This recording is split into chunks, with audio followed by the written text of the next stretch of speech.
ويسر لي أمري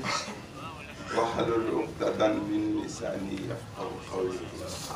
السلام عليكم ورحمة الله يا جماعة الشهداء. وعليكم السلام ورحمة الله تعالى وبركاته. الله تنوكا كيني ما كالوب لا لبولي نوفي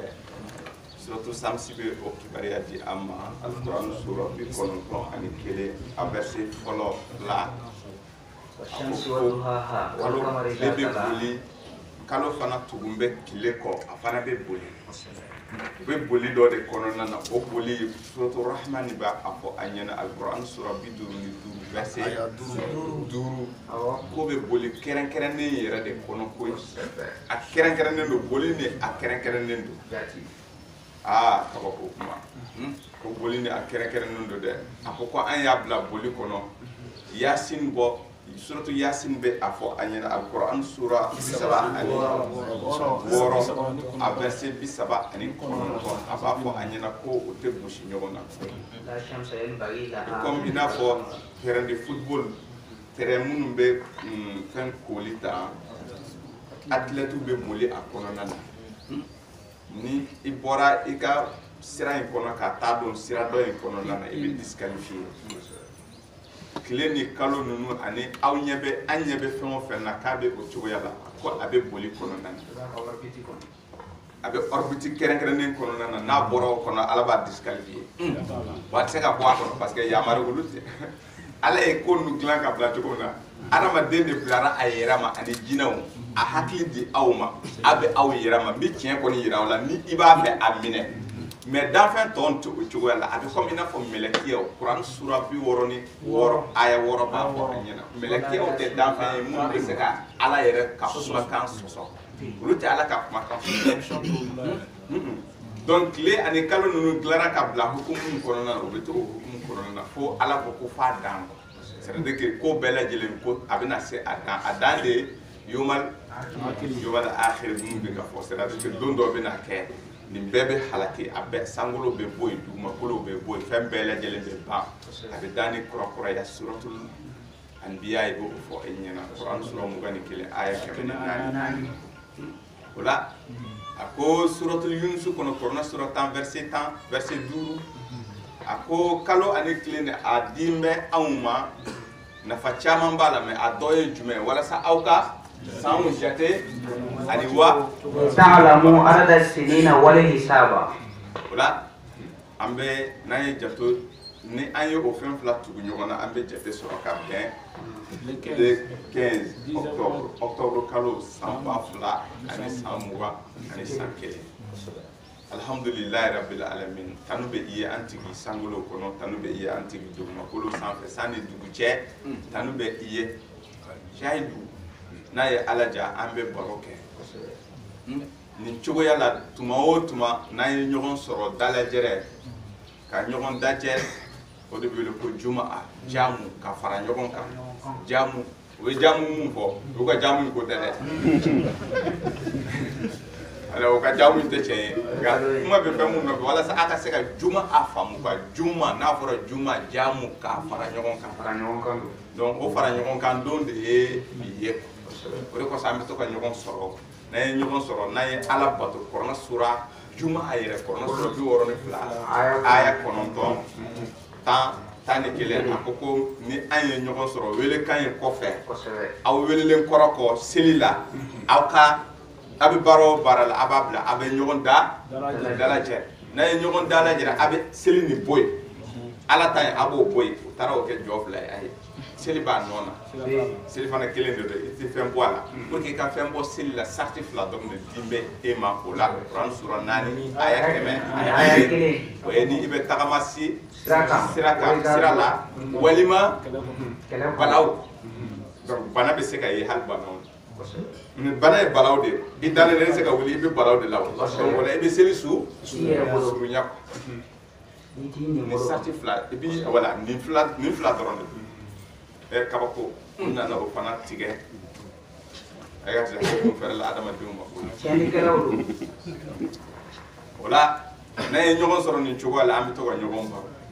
k'a kɛ hakili jigin ye kuran sura 51 aya 55 fazakir fa inna zikra tanfa'ul mu'minina a ko Mamadu Lamini hakili jigi kɛ bari sabu don hakili jigi a bɛ mu'minu nafa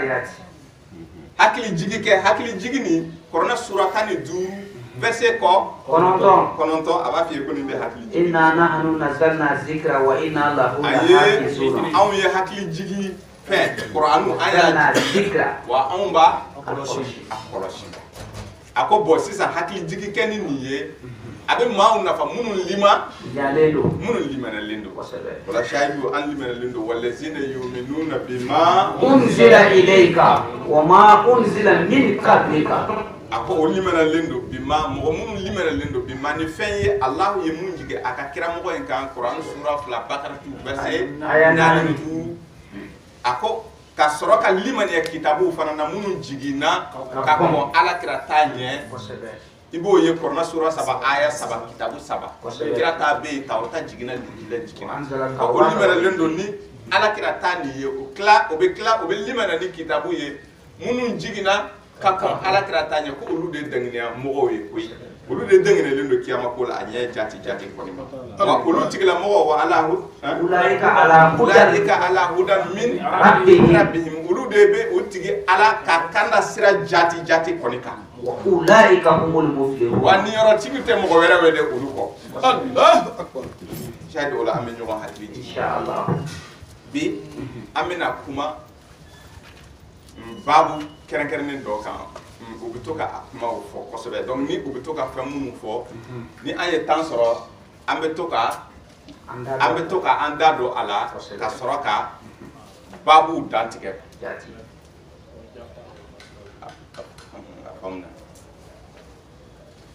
a b'o cogoya de la quoi maa dama o bɛ fɛn o fɛn mun fɔ anw ɲɛna a ko ninnu na wajibi bilen f'an fana ka segin o ka babu ninnu kan n'a ma segin babu ninnu kan babu ninnu tiɲɛnen don o la faamuyali bɛ sɔrɔ a la bi an bɛ babu boli fɛn mun kan o de ye kuranɛ aya dɔw bɛ kuranɛ aya dɔw jɔsi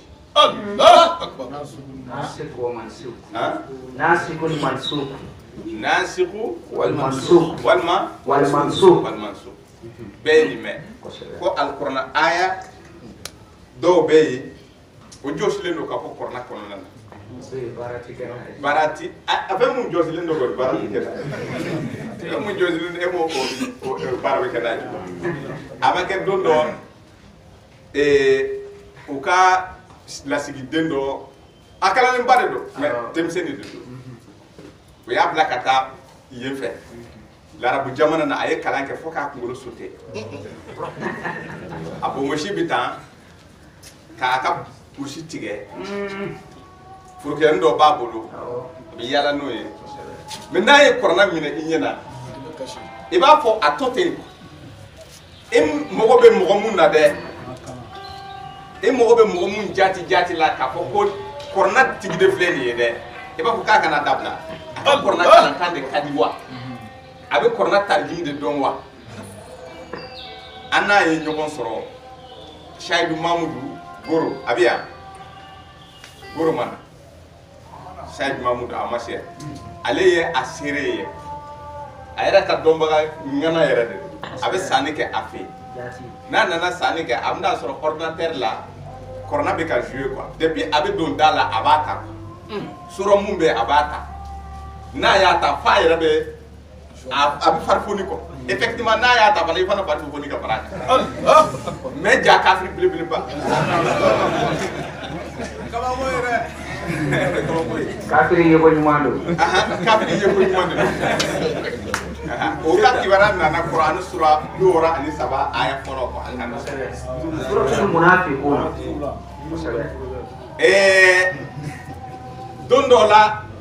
an bɛna baro an ko e bɛ corona dɔn cogo min na an bɛ fɛ k'a tester quoi an ko e bɛ corona dɔn cogo min na an kamana gannen don diinɛ ko in na dɛ a ko o ye jumɛn ye an ko a fɔra ko silamɛya kɔnɔna na ni jɛnɛyakɛla minɛla ni u furulen don o kan ka kɛrɛn ka faga de ko wari ko tiɲɛ don an ko o kibaru a t'a dɔn k'a fɔ an ye kɔrɔmatigi ye hali yan a t'a dɔn k'a fɔ an ye maintenant o don de a bɛna dɔn wa o don de a bɛ butigi in bila kabini o don fo an bɛ yɔrɔ min na a ma don butigi in kɔnɔ n'a donna a bɛ sanniba kɛ a bɛ zi wala ni an tun b'a dɔn an tun tɛ o ko ninnu yɛrɛ an tun b'a kunbɛn da la yen de k'a fɔ maintenant an y'a ɲininka an ko vraiment an bɛ faranfasiya ɲini a ko la quoi a k'an dɛmɛ walasa an ka se k'a faamu an ko tiɲɛ de don k'a bɛ kɛrɛn ka faga de an ko bon yala e bɛ corona kalan cogo min na corona bɛɛ b'i kun na a ko siga foyi yɛrɛ de t'a la a kalan don dɛ corona durusilen bɛ cɛ in kun na a kalan kɛ arabu jamana ninnu na an ko yala o kuma nin wo yala a bɛ corona de kɔnɔ wa a bɛ nin corona kɔnɔ wa a ko effectivement k'a bɛ corona in kɔnɔ barawula an ko a ka an dɛmɛ a yɔrɔ la a ko k'an bɛ corona miiri cogo min na ko a t'o cogo la dɛ e tɛ ka mun kalan o tɛ yen wa k'a bɛ mais kɛrɛn ka faga an bɛ e ɲininka o la a ko awɔ an bɛ e ɲininka yala a bɛ corona kɔnɔ e ko awɔ wa a ko mais corona mun filɛ nin ye an tɛ mun kalama ko corona kɔnɔ a tun bɛ yen mais a wulila a jɔsira ka bɔ yen an ko an ma foyi faamu nin na ko tiɲɛ don k'a tun bɛ suratul lazabi kɔnɔna na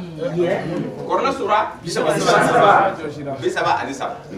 ko wa o sura yɛrɛ tun ka jan ka tɛmɛ bakara yɛrɛ kan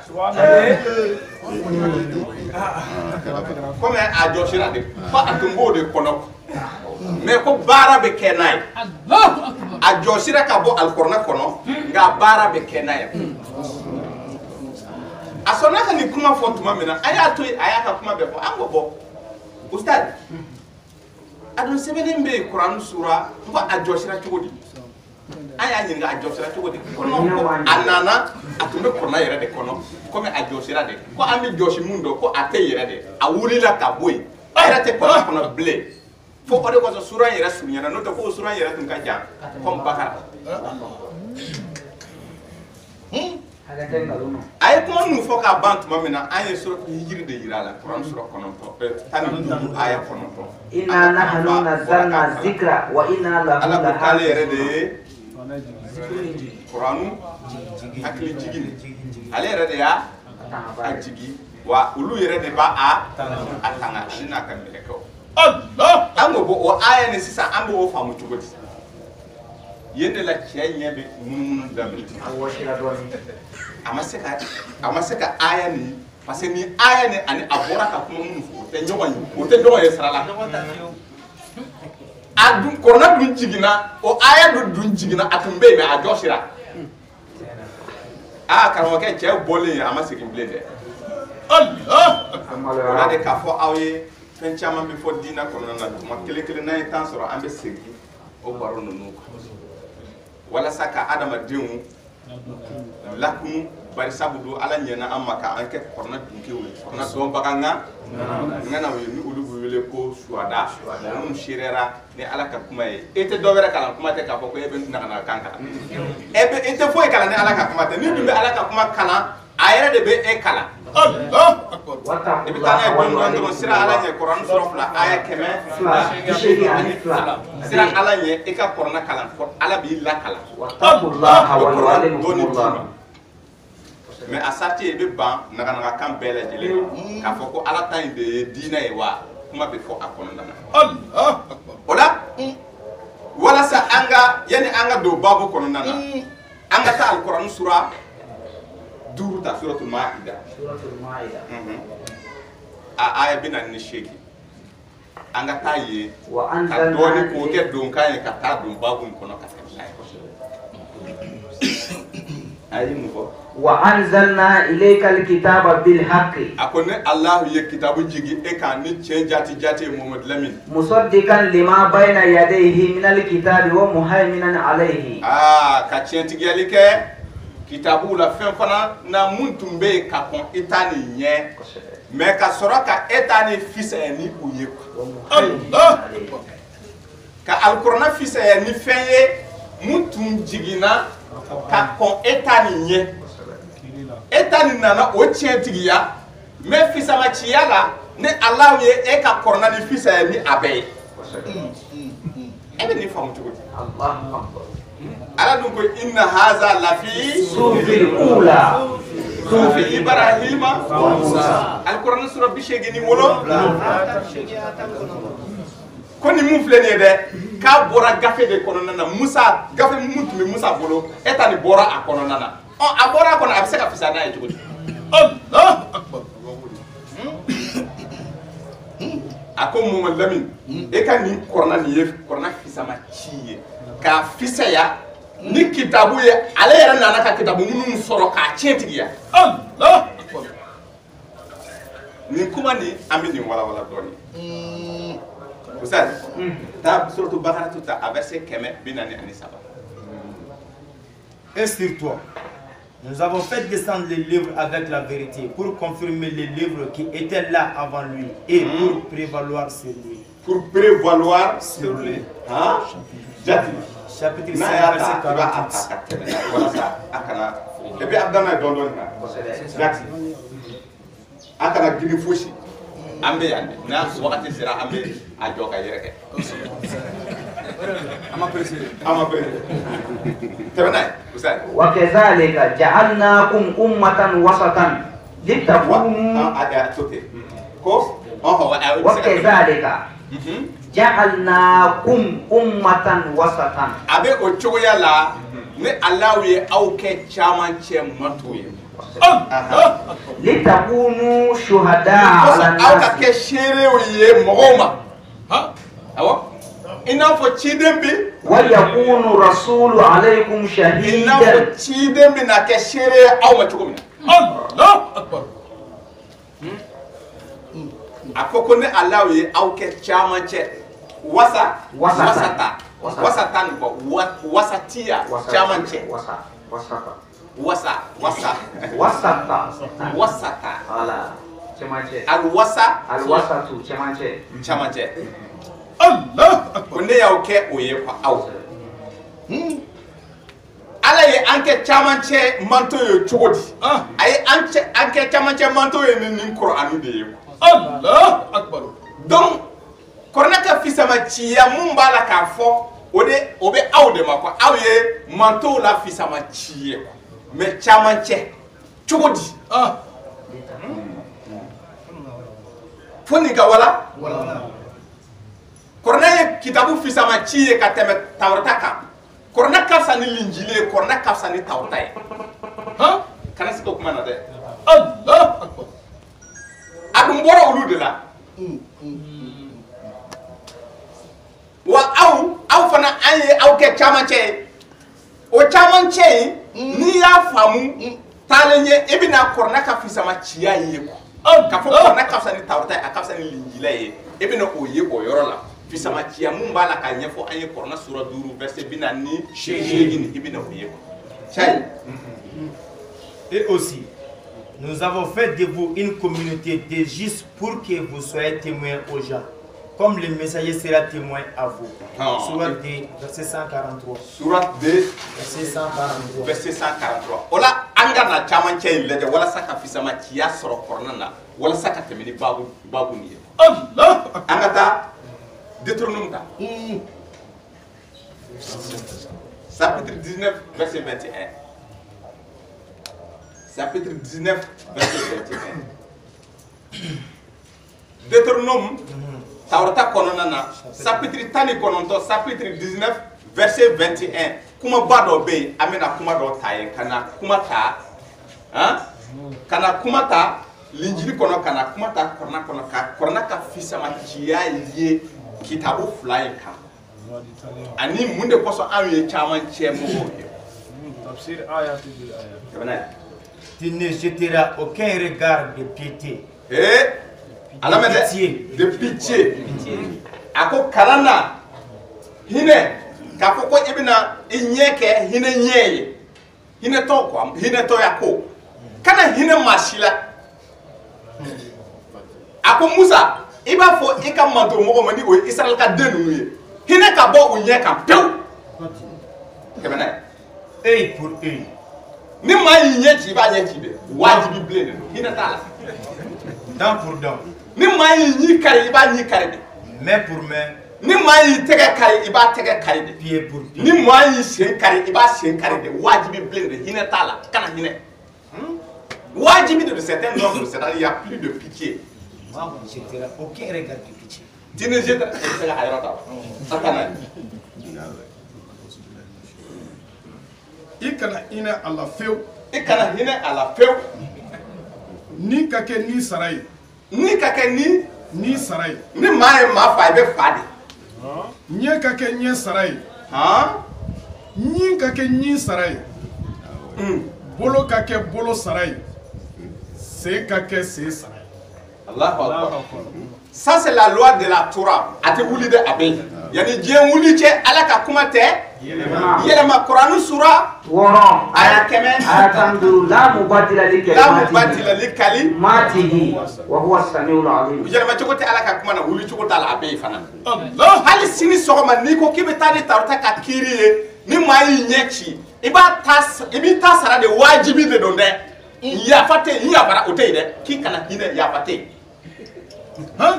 yafa yɛrɛ de tɛ yen ne faamuna an ka taa linjili ta Matthieu 5:38 ka jigin a bɛna kalan aw de mɔtɔw la fisama cɛ wajibi bilen de don f'a ka Kuranu dɔɔni de a ka di aw ma an bɛ yaala n'a ye karamɔgɔ tɛ fɛn mun dɔn a b'a dɔn hakɛbɔ ko ɲɛfɔli tɛmɛ n'a ye hakɛbɔ ko ɲɛfɔli aw y'a mɛn ko a fɔra ko ɲɛ ye ɲɛ sara ye ni Nabi Isa ka sariya de ye dɛ taw linjili ɲi ye ɲi sara ye a y'o mɛn sariya kɔnɔ k'a fɔ ko ɲɛ ye ɲɛ sara ye ɲɛ ye ɲɛ sara ye a y'o mɛn dɛ a ma fɔ sisan wa ɲi fana ye ɲi fana bɛ kɛ ka ɲi de sara ni maa ye ɲi kari i b'a ɲi kari ne kɔni b'a fɔ aw ye ko ne ka sariya de filɛ nin ye ne Nabi Isa nana ni linjilamu ye aw kana aw yɛrɛw bila mɔgɔ juguw fɛ k'i ka n'i yɛrɛ bila mɔgɔ jugu fɛ ni mɔgɔ dɔ ye tɛgɛ ci i kini fɛ tama na kini fɛ tama na c'est-à-dire que mɔgɔ k'a walo k'a tigɛ i ɲɛ kan quoi kini yan fan ye k'i ka dɔ in fana i ka fan dɔ in jɔ a ye a k'a walo ni mɔgɔ dɔ b'a fɛ ka i wele fanga la ka i ka dulokiba ta i ka dulokiba fana di a ma ni fangatigi dɔ ye i karaba ka a ka doni ta ka kilomɛtiri 1 ɲɔgɔnna kɛ i k'a ta ka kilomɛtiri 2 kɛ Nabi Isa ka sariya yafa de bɛ yen ta sara tɛ yen n'i ta sara i ye ala sɔsɔ fa linjili kɔnɔna na min ye fɛn dɔ deli i fɛ i ka o sɔn kɔrɔfɔ bɛ k'a faamu k'a fɔ ko a tɛ n bolo o tɛ dɛ i b'a di de min bɛ juru ɲini i fɛ i bɛ juru d'a ma i kana ban o ma a ye nin ye kuma ka ɲi an bɛ fɛn mun nɔfɛ tɛmɛ n'a ye Vous avez appris qu'il a été dit. a y'a mɛn k'a kɔrɔ k'a fɔra sariya gafe kɔnɔ sariya gafe ye jumɛn ye nabi Isa ma fɔ ko tawrata ye ngalon ye dɛ a ma fɔ ko cɛ tɛ dɛ a yɛrɛ ko kuranɛ sura 61 aya 6 ale nana ka tawrata tiɲɛ tawrata ye tiɲɛ de mais a ko a fɔra aw ye o gafe kɔnɔ o sariya gafe kɔnɔ œil pour œil ni maa yi ɲɛ ci i b'a ɲɛ ci a ye o mɛn et dent pour dent. ni maa yi ɲi kari i b'a tigi ɲi kari aw y'o mɛn. Mais moi je vous dis de ne pas nka ni nabi Isa nana ni mun ye o de ye kana juguman sara ni juguman ye kana mɔgɔ jugu kana jɔ mɔgɔ jugu ɲɛ ni mɔgɔ jugu ye kojugu kɛ e la i n'a fɔ si quelqu'un te frappe sur la joue droite ni mɔgɔ ye a walo kini ɲɛ kan présente kini sur fɛ l'autre kini fɛ kulo kan kini fɛ kulo quoi k'a walo pam o tɛ wa fo c'est à dire que i ɲɛ bɛ munumunu n'a y'a walo ni i ɲɛ mununu i bɛ sɔrɔ k'a fɔ ko bon ko dɔ ye fana filɛ présente sur l'autre tajuru sara tɛ yen a faamuna wa Musa ka sariya la tajuru sara ye wajibi bilen de ye mais Musa ka sariya la yafa de bɛ yen tajuru sara tɛ yen nabi Isa ka sariya la Injili kɔnɔna na tajuru sara tɛ yen i bɛ yafa de donc ni i ko k'i bɛ nabi Isa nɔfɛ i tɛ kɛ rancune mɔgɔ ye i tɛ kɛ rancune mɔgɔ ye fɛn o fɛn mun bɛ kɛ i la i b'a kun de ni maa yi ɲi kari i b'a fɔ ko n y'a to Ala ma ni maa yi ɲɛ ci i b'a fɔ ko n y'a to Ala ma k'a fɔ k'i b'a sara ayi i t'a sara i b'i yafa de mais Musa fɛ ko hinɛ tɛ yen dɛ ni maa yi ɲɛ ci a ɲɛ ci kɔ wajibi de don ni sariya fila la walasa i ka kɔrɔna ka fisama ciya dɔn i bɛ taa kuranɛ sura 5 ta maa ye aya 40 aya 5 وكتبنا عليهم فيها أن النفس بالنفس والعين بالعين والأنف بالأنف والأذن بالأذن والسن بالسن والجروح قصاص فمن تصدق به فهو كفارة له ومن لم يحكم بما أنزل الله فأولئك هم الظالمون. Et nous y avons prescrit pour eux vie pour vie œil pour œil. Ako a ye sɛbɛnni kɛ ka bila nin ye sariya de ye dɛ ka tila k'a segin parce que a ko inna haza lafi segin bɛ kɛ k'a di i fana Muhamadu ma a ko ɔhɔn a ko ni maa ye maa fa a bɛ faga de ni bɛ sara ni sara ye ani jumɛn œil pour œil ni maa y'i ɲɛ ci i b'a ɲɛ ci nez pour nez ni maa y'i nu tigɛ k'i nu kari i b'a nu kari ni maa y'i bɔgɔse k'i nu kari a i jɔ ni maa y'i bɔgɔse k'a nu kari i b'a a yɔrɔ kelen de bɔgɔse k'a nu kari awɔ oreille pour oreille ni maa y'i tulo tigɛ i b'a tulo tigɛ dent pour dent ni maa y'i ɲi kari i b'a ɲi kari les blessures tombent sous la loi du talion. a ko ni balawu ninnu bɛɛ n'a kɛra dɔrɔn ko o ɲɔgɔnna de bɛ kɛ ka o ɲɔgɔnna sara o de bɛ la loi de talion tajuru sara kɔrɔfɔ bɛ ka faamu Après quiconque y renonce par charité nga ɲumanya kama ni nin dɔ la kelen kɛra e la n'i ko k'i yafara Ala fana ko celui qui vaudra une expiation. Ala fana ko k'ale t'i bololankolon to yen walayi ale bɛ yafa e ma Allah a bɛ jurumuba i ka koba dɔ kan a b'o yafa a b'o bi donc n'a fɔra ko kuranɛ ye kitabu fisamaci ye ka tɛmɛ Tawurata ni Linjili kan dɔw wɛrɛ tɛ il nous a donné les deux options a ye choix di an ma fila nin na quoi Nabila Isa ani Kira Musa ka sariya la a fila bɛɛ seginna ka na d'i ma maintenant ka bila i yɛrɛ ma n'i bɛ fɛ k'i ta sara o y'a bannen n'i ko k'i bɛ fɛ ka yafa mais o yafa nin a t'i bololankolon to ye ale bɛ yafa i ka jurumu dɔn mais Nabi Isa ka mɔgɔ olu tɛ se ka tajuru sara kɛ Musa ka mɔgɔ o tɛ se ka yafa ayi k'a kana yafa yɛrɛ de se Musa ka sariya la ni maa y'i ɲi kari i b'a ɲi kari de a bɛ ɲini de fa a ka d'i ma i b'a et puis k'i kana hinɛ dɛ hinɛ t'a la a y'i ɲɛ ci cogo min na i b'a ɲɛ ci ta Il n'a pas de choix pour le pardon. Mais Nabi Isa ka mɔgɔw ni mɔgɔ y'i ɲɛ ci hali ni bɛ fɛ k'i ta sara Nabi Isa ko ayi. K'i ka ɲɛ dɔn ye.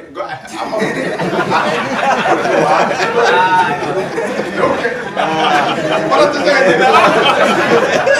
Ko Nabi Isa o kɔni tɛ se ka ɲɛ dɛ. A ye ne bugɔ i yafara o ye tiɲɛ ye mais ka dɔ in fana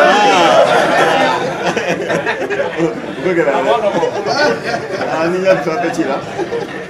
kuma bɛ fɛn mun nɔfɛ n'a fɔra alikɔrɔna ye kitabu fisama ci ye kana bila minɛn wɛrɛ kɔnɔ donc a ko ko o de ye aw kɛ camancɛ mɔgɔw ye camancɛ manto tɛ dɔ wɛrɛ dɛ manto na fisama ci c'est-à-dire que tu as le choix nin loi fila la k'a labaara quoi a bɛɛ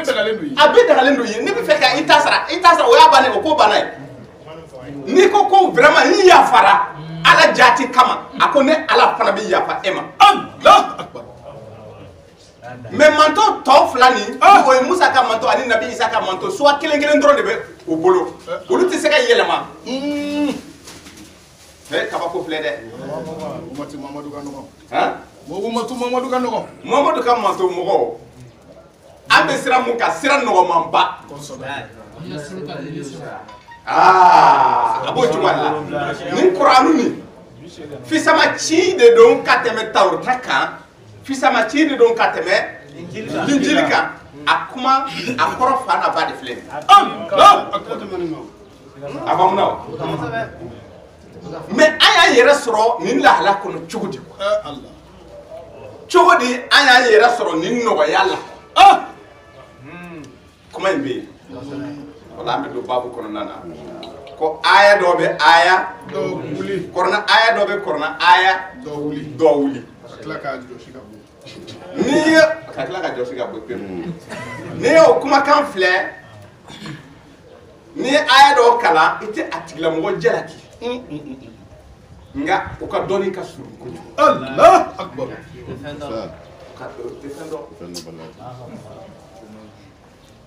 n'i ye kɔrɔna sura fila ta a bɛ se 106 ما ننسخ من آية أو ننسها نأتي بخير منها أو مثلها ni anw ye aya dɔ jɔsi a ye nin mɛn dɛ ala de bɛ ka nin fɔ ko ni anw ala ye aya dɔ jɔsi walima ka kɛ ɲinan yɛrɛ ka kɛ a kɔ pewu ni Alahu bɛ na ni aya wɛrɛ ye k'a bila o nɔ na min ka fisa ni mun jɔsilen walima min na ni a ɲɔgɔnna yɛrɛ ye k'a lakɛɲɛ wale ala de bɛ se ale ala de bɛ se an tigi de bɛ se ala masa taalaw de bɛ se aw tɛ se i tɛ se ka aya wuli nka ale ala bɛ se ka aya wuli k'o jɔsi ka aya wɛrɛ bila o jɔsilen place la mun ka fisa ni jɔsilen ye n'i ye nin kuma ye o bɛ nin kuma in de kɛ ko kɔrɔna aya dɔ bɛ kɔrɔna aya dɔ wuli kɔrɔfɔ bɛ ka faamu o kuma nin n'i y'a mɛn tan i tɛ se k'a tigi sɔsɔ ten nka sisan i b'a fɔ a ye dalilu jumɛn de b'i bolo aya jumɛn de wulila ni aya jumɛn i tɛ ni o de ye ala ko ko kɔrɔna jiginna cogo min na a y'a tanga ten e dun ko aya kɔrɔna aya dɔ ye kɔrɔna aya wuli non o tɛ alikɔrɔna aya tɛ alikɔrɔna aya wuli aya de bɛ aya wuli mais alikɔrɔna aya tɛ alikɔrɔna aya wuli mais aya bɛ aya wuli kabako alikɔrɔna aya kɔrɔna mun bɛ an bolo nin aya dɔ tɛ aya dɔ wuli kɔ n'a wulila a man kan tɛ ka y'a kɔrɔna kɔnɔ bilen i ye aya mun ye kɔrɔna kɔnɔ k'a ban wuli cogo t'o la bilen alikɔrɔna aya tɛ alikɔrɔna aya wuli mais par contre aya bɛ aya wuli cogo di depuis an fa adama wahayu bi ka taa adama ma fo kana gun muhammadu ma kuma o kuma minnu kɛra kiraw ye fo kana gun adama a bɛɛ de wuli aya kɛmɛ tan duuru kuranɛ sura mugan aya kɛmɛ naani tan duuru wala kadi ahidna ila adama fana siya aya dira wahayu nana an fa adama ma ka tugu an ye kira camanw ci u bɛɛ ye ayaw sɔrɔ aya bɛ aya wuli mɛ kɔrɔna aya tɛ kɔrɔna aya wuli aya bɛ aya wuli o fana nana cogo di o fisama ciya a sɔrɔla cogo di parce que o de kɔsɔn i bɛna kuranu ka fisama ciya dɔn mɛ o sɔrɔla cogo di aya ka aya wuli o nana cogo di yɛrɛ de an ka taa kuranu sura fila ta a aya laban.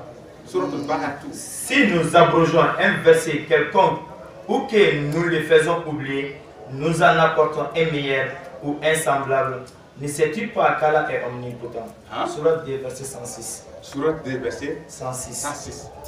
Si ça en met à Surat 2, verset 286. Doba dobe nake. Allah kira. Mohoma Allah kira ka place don. Allah. Karamo chaman be Allah kira ka mankutu bɔ ala kira ka bonya bon ala kira ka place ko a ye mun kɛ anw ye ko a tɛ se ka ɲɛfɔ don Allah kira mɔgɔ ni mun kɛ an ye ɲɛfɔ cogo fosi t'a la a ye cɛsiri mun kɛ walasa a ka manto ka se ka lafiya ni mo wele ko surunani ko Allah surunani don ko olu hakilila ko surunani bɛ taa kɛ kiyama surunani tɛ kɛ kiyama dɛ surunani bi kɛ yan de ni ala ka jɛn ye ala de bɛ jɛn i bɛ ala wele ale bɛ sɔn Allahu akbar kɔrɔfɔ bɛ ka faamu bon ala kira ye surunani ba dɔ de don a ka manso mɔgɔw ye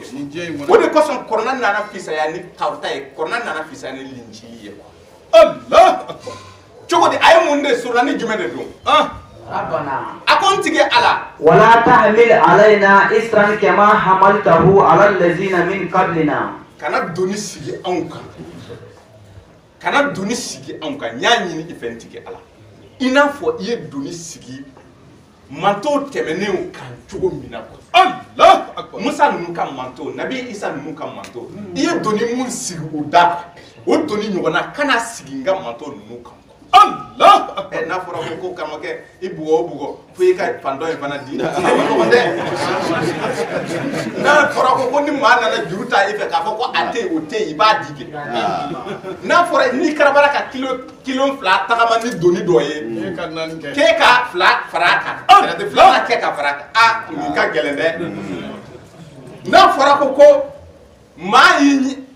ye kojugu kɛ ela wagati o wagati n'a y'i ɲɛ ci fo e ka a tigi de minɛ don n'i ma minɛ k'a ɲɛ ci i ye ala sɔsɔ ko ninnu ka gɛlɛn dɛ mɛ fɛn wɛrɛw bɛ yen min ka gɛlɛn ka tɛmɛ nin bɛɛ kan k'a lajɛ an bɛ na ye tawuta kɔnɔ tawuta kiri ma nɔgɔn dɛ la hawla la tawuta kiri quoi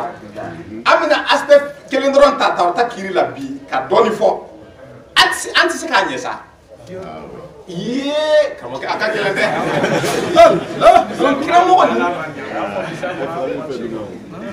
kiramɔgɔ ni a bɛna mun de kɛ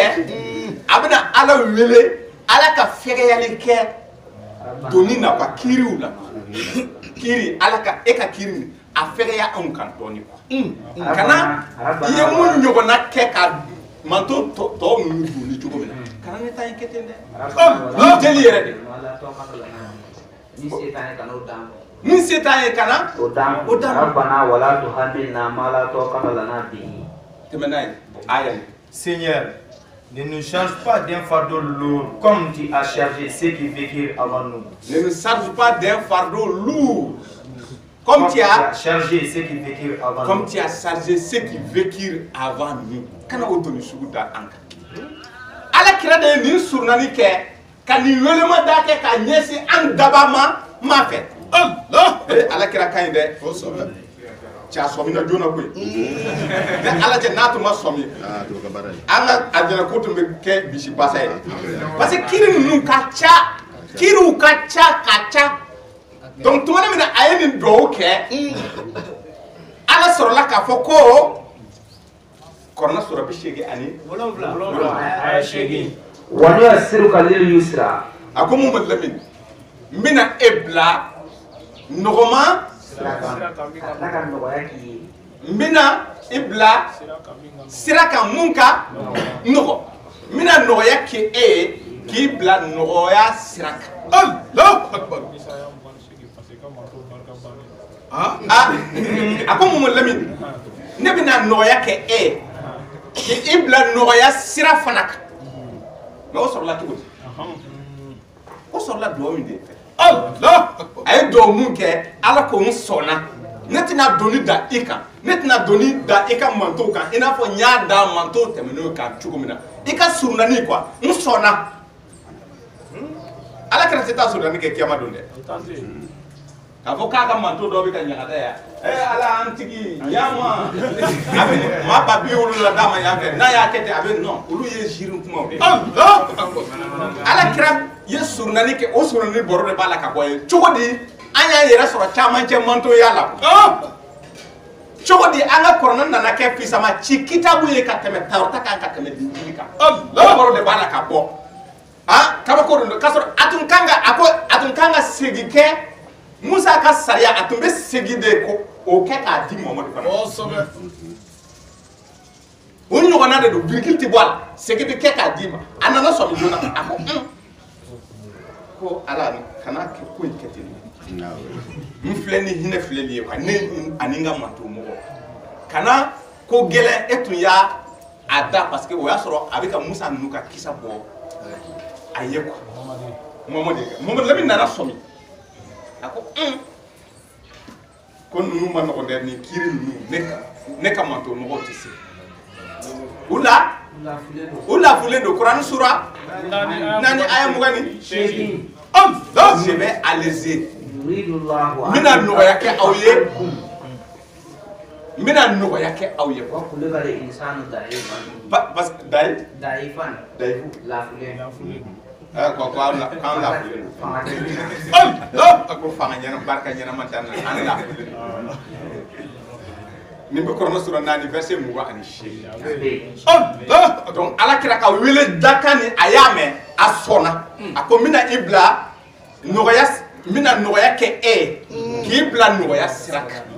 Al-Qur'an sura 87 chapitre 87 verset 8 Suratul A'la mémorisation a man gɛlɛn aya ninnu baro ni a taara nin fɛcogo la a ka baro ninnu a ka to a ka hakili la a man gɛlɛn inshallah a bɛ segin aya ninnu kan dɔrɔn i b'a ye maintenant cogo di ala bɛna nɔgɔya nin kɛ ka ɲɛsin ala kira ma cogo di parce que ala dun ko a ye layidu ta k'a fɔ ko mun fɔra kira tɔw ye o de kelen bɛ na fɔ Muhammadu fana ye Kurani sura ma yuqalu laka illa ma qad qila lirrusul min qablika Kurani sura 47 foyi tɛna fɔ i ye o messager avant toi fɛn o fɛn mun bɛna fɔ i ɲɛna o de fɔra kira tɛmɛnenw ye an bɛna o kelen de fɔ e Muhammadu donc sisan a ye ala wele ala ko n sɔnna o la min nɔgɔya don i ye cogo di parce que ni segin bɛ kɛ Musa ka exactement nɔgɔya ma don a sɔrɔla k'a fɔ ko n bɛna aya dɔw jɔsi a ditɔlɔ kɔrɔna ditɔlɔ ne tɛ aya dɔw la nati bilen quoi n bɛ o bila ka effacer ka aya fisama ci bila effacelen nɔ na walima ka kɛ sababu ye aw yɛrɛ c'est-à-dire que ne tɛ na ni kiiri yɛrɛ ye quoi n bɛ aw la ɲina Allahu Akbar kiiri dɔ bɛ yen n b'a bin quoi pewu o bɛ to yen quoi o tɛ segin ka di ma bilen a tɛ di aw ma a bɛ to Tawrata ka kiiri kan minnu ye Tawratatigi ye o de kɔsɔn a ko Muhammadu Lamin ko cogo jumɛn de Tawratatigiw bɛ na i ma k'u ka kiiri tigɛ ka sɔrɔ Tawrata b'u bolo a f'u ye k'u ka taa kiiri tigɛ ni u ka Tawrata ye Kurani sura 2 aya 43 a ko linjilatigiw a fɔ olu fana ka taa u ka kiiri tigɛ ni u ka linjila ye a ko Muhammadu e fana an bɛ ka mun jigin e kan i fana ka kiiri tigɛ i ka mɔgɔw ni ɲɔgɔn cɛ ni Kurani ye ko a diyara ni Ala ye ko aw ka kɛ nin kɛcogo la manto kelen o kelen n'a ka kiiri ki kitabu a n'a ka bato kɛcogo n'a tun ye ne Ala diya ne tun bɛ aw kɛ manto kelen ye mais y'aw kɛ manto 3 ye mun kɔsɔn a ka ɲɔgɔn fadiya donc ta kiiri c'est intact foyi tɛ bɔ a la ni ko e bɛna Musa ka kitabu de ta o de kɔsɔn a ko kiyama don Kuran sura 45 ani 8 a ko ne Ala bɛ manto kelen o kelen wele ka taa a ka kiiri kitabu na a tun kitabu kan ne aw wele ka taa yen Bukaratigi t'a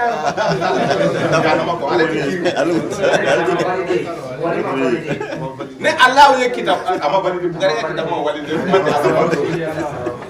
donc kitabu minnu validera ni manto tilalen don o kitabu ninnu ni ɲɔgɔn cɛ chrétiens bɛ yen Linjila de b'u bolo Yahudiw bɛ yen Tawrata de b'u bolo Muhamadu Lamine ka manto mɔgɔ de bɛ yen Korana de b'u bolo ko effectivement a diyara ne Ala de aw ka kɛ manto 3 ye wagati kelen mun kɔsɔn a ka ɲɔgɔn fadenya ni aw bɛ manto kelen a bɛ se ka ɲɔgɔn fadenya ko n'aw kɛ manto 3 ye bɛɛ n'a ka kiiri kitabu a n'a ka bato kɛcogo Korana sura 5 chapitre 5 verset 48 kuma de bɛ yen a fɔ Tawrata tigiw ka to ni u ka Tawrata Muhamadu Lamine a fɔ Linjila tigiw u ka to ni u ka Linjila u ka kiiri tigɛ ni u ka Linjila ne fana n ka kiiri tigɛ ni n ka Koranu ye maintenant sisan comme a ye Ala wele Ala ye layidu d'a ma k'a fɔ n bɛna aya dɔw jɔsi ja Korana aya tɛ Korana aya jɔsi dɛ aya de bɛ aya jɔsi Musa ka aya dɔw bɛna ye an bɛ misali surun ta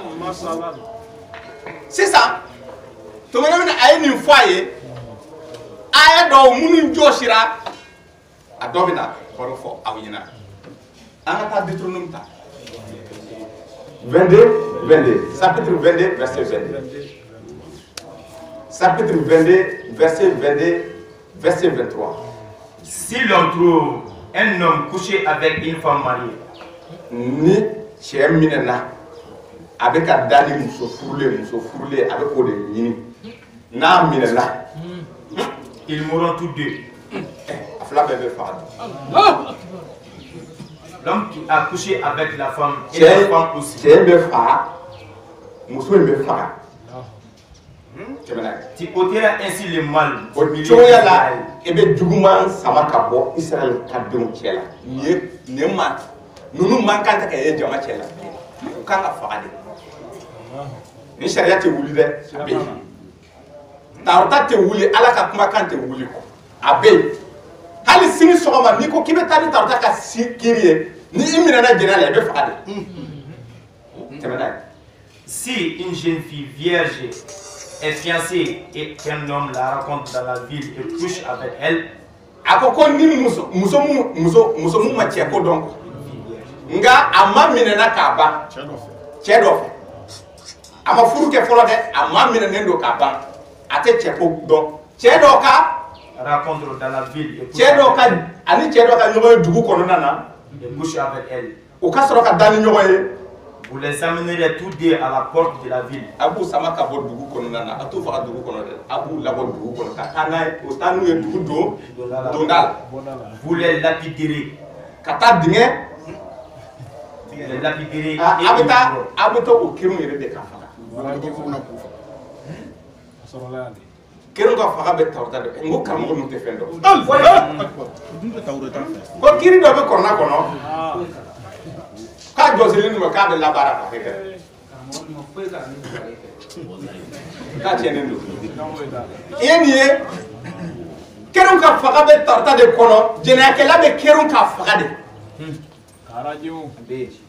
kɔrɔfɔ bɛ ka faga 22 22 à 24. i ye nin ye tɛmɛ n'a ye jɛtoya ni bingani ko ni cɛ dɔ dalen yera muso furulen fɛ u fila ka faga u fila bɛɛ ka faga cɛ min dara muso fɛ ani muso fana o cogo la i na kojugu ban Israël cɛ ma ni bogotigi dɔ maminɛna cɛ dɔ fɛ ni cɛ dɔ wɛrɛ ye o bogotigi tiɲɛ aw ka taa ni u fila bɛɛ ye dugu donda la ka u bon kabakuru n'a ye fo k'u fila bɛɛ fa o denmuso ka fa ka sababu kɛ a ma tulo waati min cɛ tun bɛ ka bin a kan. pour que ale ka sama ka bɔ kero ka faga de fo a ka muruti ka kule fan bɛɛ lajɛlen fɛ o la ni o nana minɛ o kɔrɔ elle n'était pas consentante. cɛ fana ka faga barisabu a y'a sigiɲɔgɔn muso tiɲɛ. donc o la n'o kɔni kɛra o cogo la cɛ bɛ faga. i na kojugu ban u cɛ ma. kɔrɔfɔ bɛ ka faamu. maintenant ni aya ni a jɔsira quoi. Allahu akbar. a jɔsira min ta o ta kɔnɔ ayi a bɛ ta o ta kɔnɔ. inna haza la fi sufi lula sufi ibrahima wa musa. musa ka kiri gafe ni a ditɔ la ala kira ma o ye ni kiri jɔsi ka aya wɛrɛ bila a kɔnɔ. Allahu akbar. ala y'o aya kelen ka faga aya a y'a jɔsi kɔrɔna in kɔnɔna na ka dɔ wɛrɛ bila a nɔ na parce que musa ka kiri de bɛ ka segi k'a di a ma. mais comme déjà a ye ala wele a ye surunani kɛ a ka man ale a n'a ka manto mɔgɔ ye ala ko n sɔnna n bɛna aya dɔw jɔsi ka aya wɛrɛw bila u nɔ na ka dɔw yɛrɛ la ɲina kɔ. Allahu akbar. maintenant aya jumɛn de bilara nin nɔ na kelen ka faga nin jumɛn de bilara a nɔ na e bɛ taa kurani sura 4 ta a verset 15. Allahu akbar. Wallati yatina al-fahishata min nisaikum fastashhidu. On a ye aw furumuso ninnu minɛ ko jugu la a ye nin mɛn dɛ. Nin ye muso furulenw de. N'a y'o minɛ ko jugu la. Fastashhidu alayhinna arba'atan minkum. A bɛ seere 4 jɔ u la.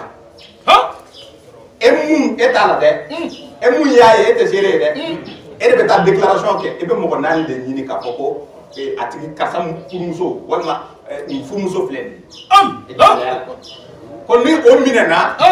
فإن شهدوا فأمسكوهن في البيوت حتى يتوفاهن الموت. a ye o datugu sow kɔnɔna na fo ka taa fɔ saya ka na u ma. kelen ka faga yɛrɛ tɛ yen. nin b'a yira k'a fɔ a tɛ kelen ka faga bilen ko a ka mara fo ka taa fɔ a sara ten mais a tɛ bɔ walima. aw yaj'ala Allahu lahu walima ala ka na ni kiiri wɛrɛ ye o kunkan ko la. Allahu akbar. fɔlɔ. o y'a sɔrɔ ala kɛra ala deli. jɛnɛya ko baro nana a ma ko ni muso ninnu minɛna o tɛ kelen ka faga dɛ. Deutéronome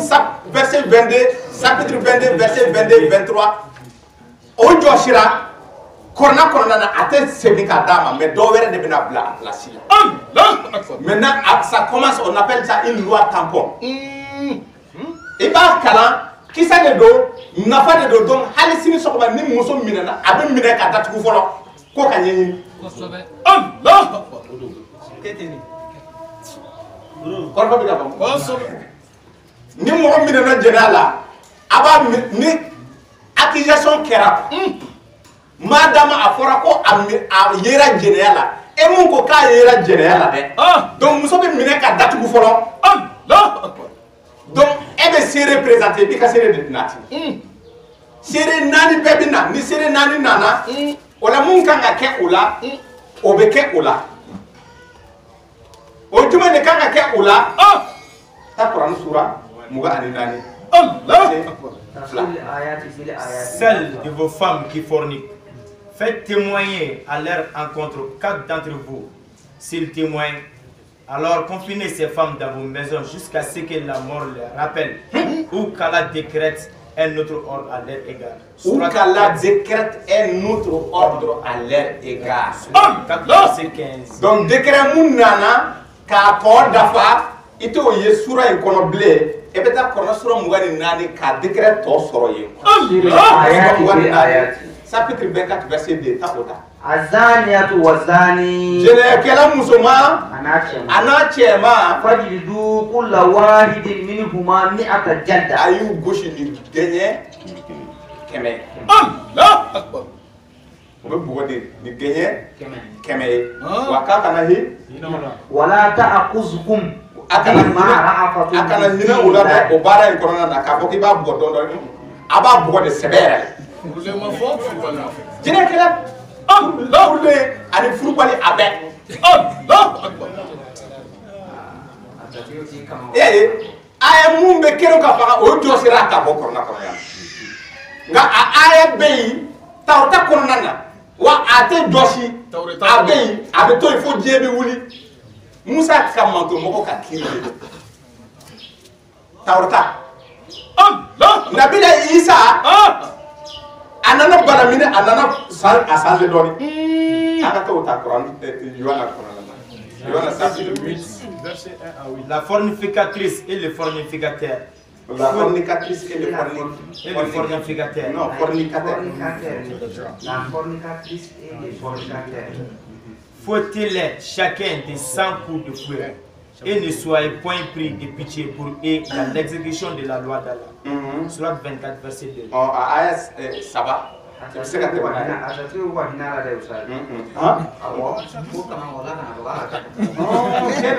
kumba do ka fo ko beni wa ese ka ni fana to chere do ko ko iba kete hali émission la net de la ka télé la kara ko ba do be ka ko ke ka yira a exemple ko iba et là je veux moi de 100 coups ne bon ya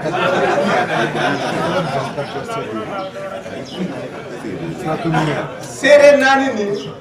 ambe temene aya ni sere nani surat nur c'est-à-dire que ni sere o soro la nani ni abina halsisa fo sere nani de ka jo jena kala chema ni musumala no ta tibuko wa ni ma kele nana je ima ma nani besoro saba soro la ka fara e ka mun ko ku yaye yaro kelen de tora e tara kelen no kelen ko ne ma yede donc si ça saba mi mine ka fara e reka amina ni ye genye bishiki de samani na janta aya ade walladina yarmuna lil muhsanati thumma lam yatu bi arba'ati shuhada fajliduhum 80 jalda wado wera ni ko ke ma e jenela e ka sira temine ama ko boya e eta ya kini atuka akoko ni kamise ala ko ni ka kiri flene korfa bi ka famu donc kero ka faga kiri awulila ni kiri ye aya wulila aya do wulila ni aya do joshira ni aya blala joshile plasila yana wole kan ni fagale donc anga mbantomo wole kon kan ni fagale donc nabi saka wala sanga tele nabi saka kirila Yohana chapitre 5 verset folo katabla shegila unna nani muso do ye jena kala muso skirbo ani farisien kaw sariatibu musa ka sariatibu comme cide isa ya era bange kale fana cide o be ka korobo ka lenya unna nani muso do ye jena kala muso anya koro so ma dafe o yasro abika mogo kala abe seben ni abika sebeni ke nabi isa birile do duguma abika sebeni ke jana bila atuli se seben atuli ka saria sebe unna na benaye Allah ko Nabi Isa ko Nabi Isa Une femme surprise en adultère. ouais ko muso ni minana je yala Musa ka sariya la akanga kirun ka fa mais comme fana ko kiraye avec et tukuti awo jato muso ko nga Yesu tara Olivi kuluka o dugusaja sɔgɔmada jona fɛ a ko segina alabato so kɔnɔ jama bɛɛ gɛrɛla a la a y'i sigi ka u kalan sariya karamɔgɔw ni farisiɛnw nana ni muso dɔ ye a yɔrɔ u tun ye o minɛ jatɔya la u ye o muso jɔ jama bɛɛ ɲɛkɔrɔ k'a fɔ Yesu ye ko karamɔgɔ ni muso minɛna jatɔya yɛrɛ la Musa y'a fɔ sariya la ko o ɲɔgɔn muso ka kan ka kerun ka fa e dun bɛ mun fɔ o ko la jati u ye o fɔ ka dakɔrɔbɔ u ye o fɔ ka a dakɔrɔbɔ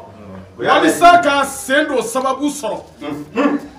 Yesu y'i biri ka sɛbɛnni kɛ duguma ni a bolodengɔni ye. Jati a ye sariya sɛbɛn. U tora k'a ɲininka Yesu wulila k'i jɔ k'a fɔ u ye ko aw la mɔgɔ min ma jurumu kɛ o fɔlɔ k'a bon k'a faga. y'a ye a fana ma sariya Tawurata sariya wuli wa olu fana fɛ kɛrin ka faga de bɛ yen mais a y'a compliqué ni nin de ye fo maa de ka sɔrɔ a ko k'a b'a nɔ na a y'a kɛrin ka faga mais aw la maa de k'a daminɛ kabakuru k'a fili muso in kan mun ma deli ka jurumu kɛ. Celui qui vous qui est sans péché jette le premier. A y'i biri ko kura ka sɛbɛnni kɛ duguma. A tɛmɛnen n'a ka sɛbɛnni ye. O kuma mɛnnen kɔ u dusukun ye u kɔrɔfɔ. Jɔn de ma u bɛɛ taara kelen kelen. Bɛɛ taara kelen kelen ka muso jɔlen. K'a daminɛ cɛkɔrɔbaw la. Sariya ma wuli dɛ. Ka taa bila o kɔmɔgɔw la. Ɲɛmɔgɔw ko ka taa bila kɔmɔgɔw bɛɛ taara ka muso jɔlen to. Kɔrɔfɔ bɛ ka faamu mais Musa ka sariya ye Nabi Isa ka sariya de filɛ nin ye donc hali sini sɔgɔma a b'o cogoya kelen na chrétienw fɛ ni a minɛna kɛrenw ka faga ni a ma wuli dɛ a ma jɔsi fana mais sariya dɔ de farala kan o de ye aw la maa ka baara ni daminɛ mun ma jurumu kɛ. Allahu akbar.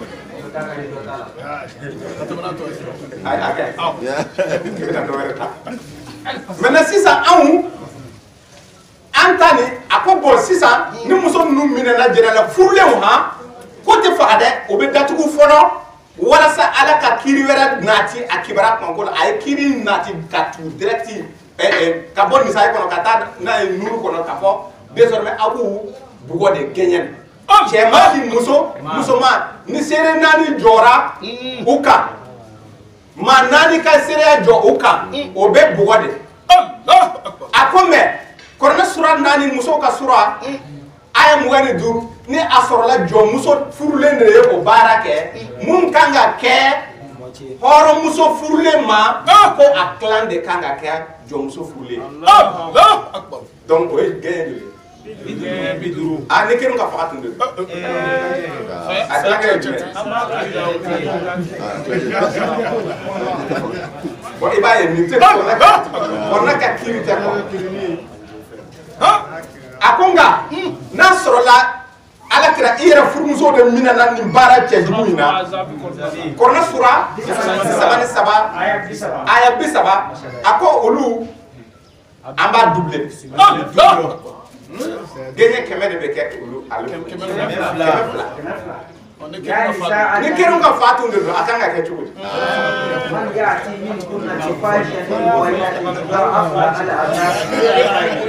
donc Kuranɛ aya bɛ Kuranɛ aya wuli Kuranɛ aya tɛ Kuranɛ aya wuli dɛ olu de ko Kuranɛ aya bɛ Kuranɛ aya wuli ayi Kuranɛ aya tɛ Kuranɛ aya wuli fo ka diɲɛ wuli Kuranɛ fana de ye kitabu dafalen ye a fana ayaw bɛ a nɔ na a tɛ wuli aya tɛ aya wuli Kuranɛ aya tɛ Kuranɛ aya wuli mais aya bɛ aya wuli Ala ka kuma bɛɛ lajɛlen de bɛ wele aya a bɛɛ aya ɔ Musa ka sariya gafe kɛrenw ka faga mun bɛ Deutéronome kɔnɔna na Kuranɛ o de tun kan ka sen ka di Alakira ma Alakira ye Ala wele surunali sira fɛ ko a ka nɔgɔya don a kana na kiiri gɛlɛmaw sigi ale kun na i n'a fɔ ale n'a ka manto kunna i n'a fɔ a tun y'a sigi ka kɔrɔ cogo min na Ala tun sɔnna n bɛna nɔgɔya k'i ye k'i bila nɔgɔya sira kan pour que o ka kɛ n bɛna aya dɔw jɔsi ka aya wɛrɛw bila olu nɔ na wala dɔw yɛrɛ ka ɲina ka kɛ a kɔ pewu yɛrɛ nɔgɔya kɛra yɔrɔ jumɛn ko kura i bɛ an b'a teliya quoi i bɛ Exode chapitre 34 verset 28 i b'a ye Kira Musa ka manto mɔgɔw olu bɛ sun de olu fana bɛ sun i n'a fɔ an bɛ sun cogo min na mais olu ta ye tile 40 de 40 jours et 40 nuits sun bɛ don su fɛ a bɛ taa tigɛ su fɛ an fana b'o kelen de kɛ e bɛ sun ka sɔrɔ dibi bɛ yen e bɛ sun tigɛ ka sɔrɔ dibi bɛ yen o de ye i ye sun ni tile bɛɛ sɔrɔ maintenant i bɛ wagati kunkurun ta walasa farisogo ka dɔ sɔrɔ n'o tɛ i tɛ se ka tile 40 ani su 40 kɛ ka sɔrɔ i tɛ ji min i tɛ dumuni kɛ i bɛ sa donc o mun filɛ nin ye tile 40 nin a nana fɔ Alakira ɲɛna ko e ta ye kalo kalo kelen شهر رمضان الذي أنزل فيه Quran sura لا ya ye aye nin fana tile 40 aya ni aya joshi ka aya wɛrɛ bila a place la Allah mun kafsa ni mun joshira o ye tile 40 nin do ye tile 30 de kalo ye tile 30 ala bisa ba bɛɛ ma dafa o de tɛ wa hali a 30 yɛrɛ an mɛnna yan dɛ a mɛnna yan a tɛ dafa yɛrɛ ba kɛ 29 k'a sɔrɔ 30 de dira Musa ma ka tan fa fara kan ka kɛ tile 20 a sunna tile 40 bon anw kalo kelen jɔn de t'a kan nɔgɔya kɛra ala kɛra kan k'a bila nɔgɔya sira kan a ka sɔrɔ jaabi de bɛ ka taa hali sisan o de ye kɔrɔna ka fisama ciya ye a ko hiji n'an taara hiji la an ka Deutéronome chapitre 16 ta verset 16 verset 17 o ka hiji ye siɲɛ 3 san kɔnɔna na 3 fois par année u obligé de ka hiji kɛ wa hali sini sɔgɔma o kiri de bɛ yen i bɛ se ka ban de i t'a kɛ mais kiri bɛ a nɔ na a kɛra sigi o ma 3 fois par année o ka hiji ye siɲɛ 3 de san kɔnɔna na an dun siɲɛ joli de don siɲɛ kelen o fana na ala ko Kuranɛ sura 3 a verset 97 na a 97 a ko n'a se de kɛra i ye dɛ Allah n'a se kɛra i ye ta a ma nɔgɔya walillahi ala nasi hijul baiti man istata an ka taa ilayhi sun sabila an ka taa sun ta an na Deutéronome na cɛw de wulila dɛ awɔ cɛw de welela hali an fɛ segi kɛra hiji kibara kiri ditɔ la a ye cɛw de fɔ Kuranɛ sura 22 aya 27 a bɛ yen cɛw de ka taa hiji la musow tɛ taa hiji la hali olu fɛ Allah siɲɛ 3 san kɔnɔna na muso t'a kɔnɔ ko cɛw de bɛ hiji kɛ musow tɛ hiji kɛ hali Musa ka sariya la hali Musa ka sariya la o tora nɔ la o kɔrɔfɔ bɛ ka faamu kosɛbɛ ni i ye ta som ta som chapitre 119 verset 164 som 7 fois le jour, je te célèbre. o ka bato ye siɲɛ 7 de ye seli ye siɲɛ 7 de ye À cause des lois de ta justice. Yeah. 7 fois le jour, je te célèbre. En fait, c'est les jolide. Woro de. Nafla de bake woro na. Note duru de. Olu fait wolonwula de. 164. Chapitre 119, verset 164. Verset 264. Kɔrɔfɔ bɛ ka faamu. Ninnu kiiri de filɛ nin ye, o n'a ɲɔgɔnna caman de bɛ a kɔnɔna kɔnɔna. I y'a ye. Siɲɛ 7 baw bato. N b'i bato siɲɛ 7 tile kɔnɔna na. O fana o nana o nagasi. Karamɔgɔ u ka karamɔgɔ nana nagasi. Chrétien karamɔgɔ ani yahudu karamɔgɔ. U nana nagasi. Kana se ko kuma na dɛ ka fɛn wɛrɛ sɛbɛn. Parce que o ka ca o bolo. An ta ye 6 de ye. Tile 7 tile camancɛ ni tile jɛngɛnna ka bɔ camancɛ la. Su daminɛ segin a kan bon tile 7 Kuranɛ sura 11 sa ani su wagati dɔ ni tile b'a nu bɔ ani ni tile y'a nu don ani su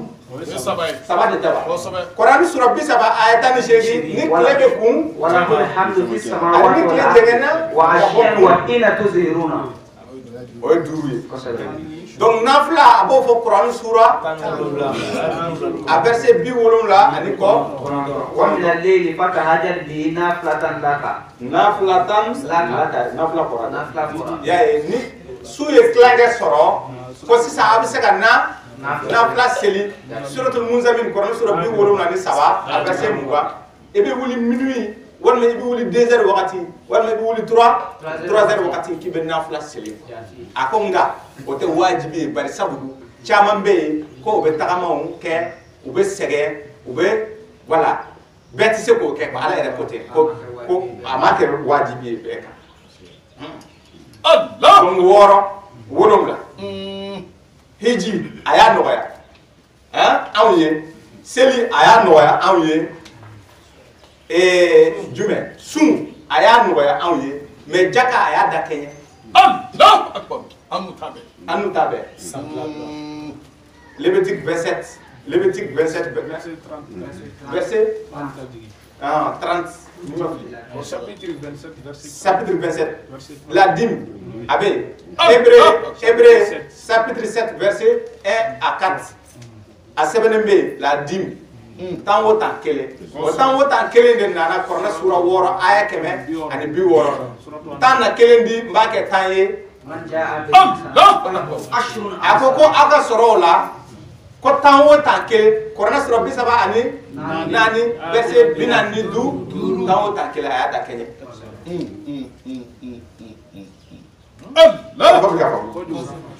ɲinan kɛra sariya dɔw kan sariya dɔw ma na sisan n'i ko k'i bɛ o wajibiya e kan e de ye maa tɔɔrɔlen parce que e ka kiiri tɛ o ale y'a laɲina Kuranɛ ma segin a kan ɲinan kɛra a kan pewu a dɔ filɛ nin ye an ka taa ta jumɛn an bɛ jumɛn de ta Lévitique an ka Lévitique ta Lévitique Lévitique n'an ye Lévitique sɔrɔ non an k'a kɛ chapitre 15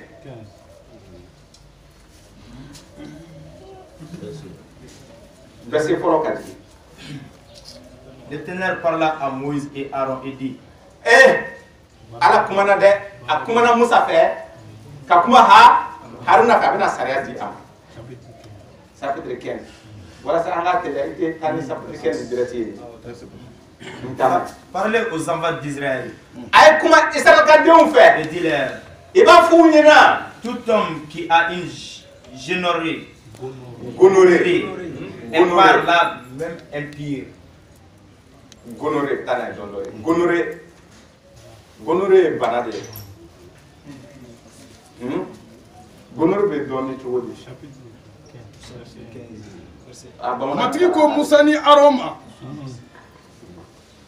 ko ni kuma fɔ Israël bɔnsɔn ye ko ni damajalen cɛ ye damajalan quoi damajalan voilà damajalan o komi i n'a fɔ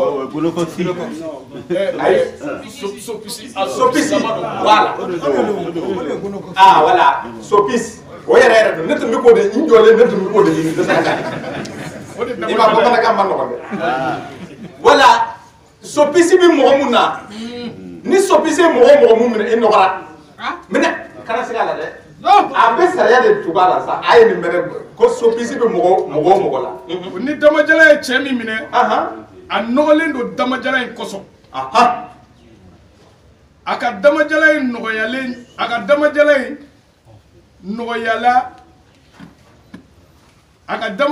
nɔgɔlenya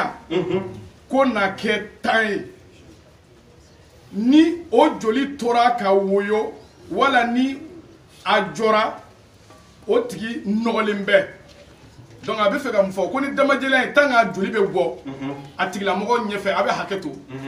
tant que ni damajalan ye a bɛ ka toni voilà joli bɛ to ka tɔnti a tigilamɔgɔ nɔgɔlen don a man ka gɛrɛ Ala ko la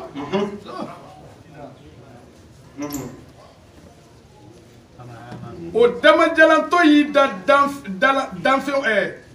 dalanfɛn fɛn kan dilan quoi a y'i da dalanfɛn fɛn o fɛn kan o nɔgɔlen don a y'i sigi fɛn o fɛn kan o fana nɔgɔlen don ni sigira kan i fana bɛ nɔgɔ ni dara ni kan mɔgɔ o mɔgɔ magara o fana da o fana tigi nɔgɔlen don o ye nɔgɔ da ye karamɔgɔ ka se rimi ye o kan ka finiw ko ka jɛ a kan ka ji la k'a yɛrɛ ko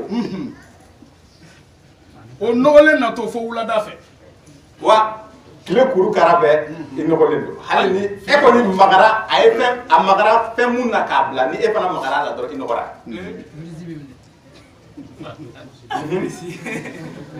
ni o damajɛlɛtɔ sigira fɛn o fɛn kan ni mɔgɔ o mɔgɔ sigira o fɛn kan o ka a ka fini ko ka jɛ ka ji la o ka ka fini ko ka jɛ ji la a nɔgɔlen ka to fo wulada fɛ donc o b'a yira k'a fɔ n'o ta fini mana jɛ cogo o cogo tant que wula ma se a nɔgɔlen don awɔ hali n'i y'a ko ni wula ma se i nɔgɔlen don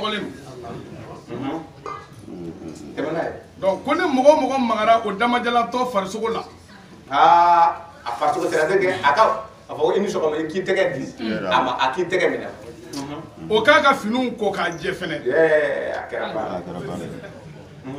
o fɛnɛ nɔgɔlen na to fo wula fɛ ni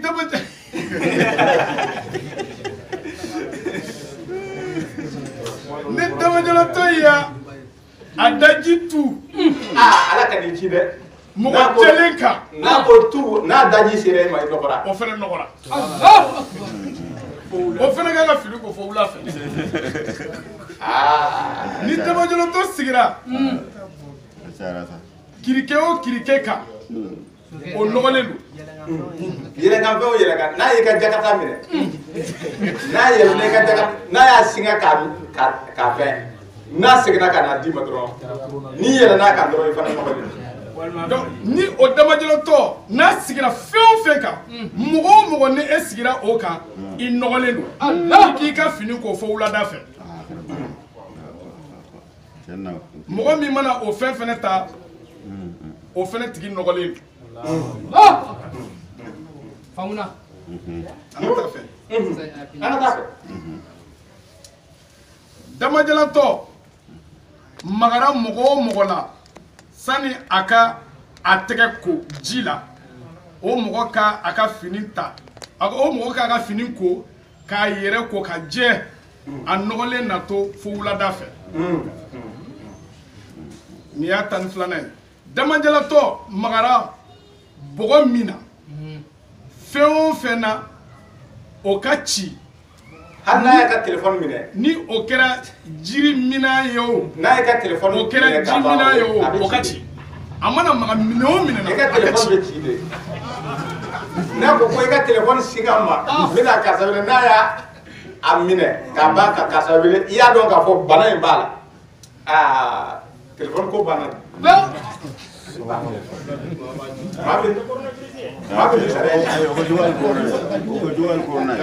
nin sariya ni ala kira tun ma sɔnni kan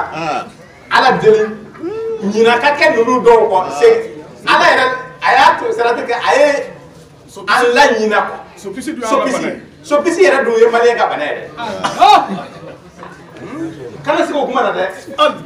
sopisi tɔ ka ca ni maa sugu bɛɛ ye sopisi bɛ mɔgɔw la dɛ karamɔgɔ bɛ to k'a furakɛ ko sopisi fura ni damajɛlɛtɔ kɛnɛyara a ka tile 7 jate a yɛrɛ jɛyali kama ni a ka bana kɛnɛyara pewu f'a ka tile 7 de kɛ a b'a k'a yɛrɛ sanuya o kɔfɛ a k'a ka finiw ko ka jɛ o bɛ a b'a ka finiw bɛɛ ko a b'a ka finiw ko ji min fana na o ka kɛ ji woyota ye a kana sigi dɛ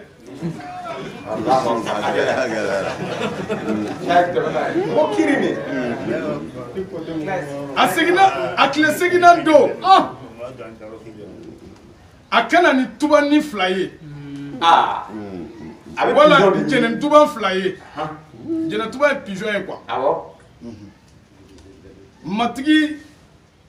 saraka lasebaga bɛ a saraka lase ka ala deli a ka a bɛ lasanuya n'a ye a ye nin mɛn a sariya tɔ bɛ yen dɛ mɛ an ka taa a sura 20 fana chapitre 20 chapitre mugan yɔrɔ kelen quoi chapitre mugan chapitre mugan chapitre mugan Lévitique chapitre mugan verset fɔlɔ ka di sariya wɛrɛ fana bɛna fɔ i ye a ka ca dɛ mais an bɛ misali fitinin ta ninnu kan walasa a ka se k'a faamu olu sariya ala ye a ma segin a kan a y'a to ɲina ka kɛ a kɔ pewu kɔrɔna ma o sariya n'a tɛ bilen a ko kojugukɛlaw ɲangili ko matigi y'a fɔ matigi ko Musa ka nin kuma fɔ Israël bɔnsɔnw ye ni Israël bɔnsɔn wala Israël ka sigi fɛn o fɛn ye a den dɔ di Molok ma o ye boli de ye o tigi an fɛ yan dafali bɛ kɛ ni kɔw ye k'o tigilamɔgɔ kan ka faga de o tigi ka faga a bɛ faga de jamana mɔgɔw ka o bɔ ni gabakurun ye boli bɔtɔla jɔn de bɛ an fɛ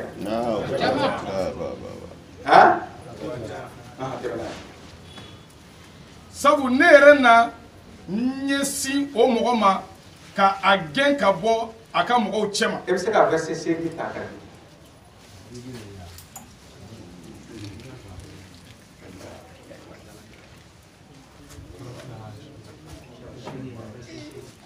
aw ka ne ka sariya mara k'u kɛ ne ye matigi ye aw saniyabaa de ye ni mɔgɔ o mɔgɔ ye a fa wala a ba danga o ka faga a ye nin mɛn nin kiiri a ye nin mɛn wa a ye nin kiiri laɲina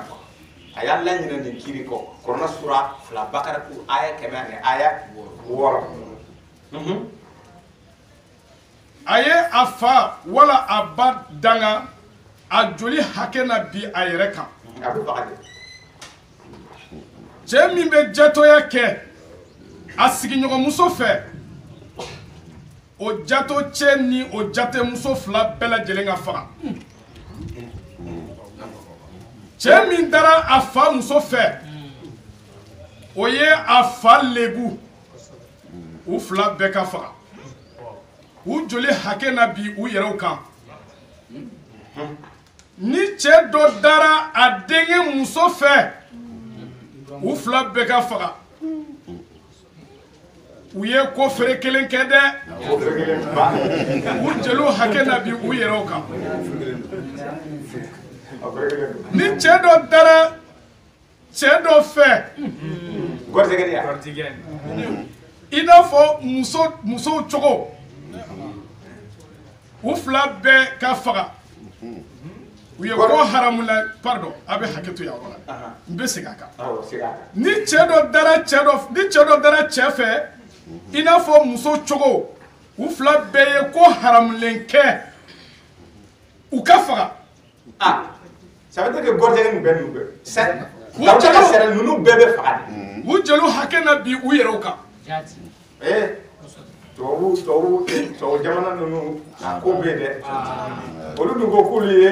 tarata tigiw ye k'olu ko k'olu ye linjili tigiw ye nin sariya dun bɛ yen mais olu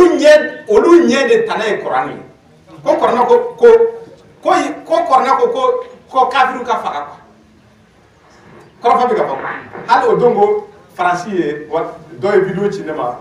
tubabu jamana don o bɛ ka kuma ka kuranɛ versetw de ta fagali bɛ fɔ yɔrɔ min na quoi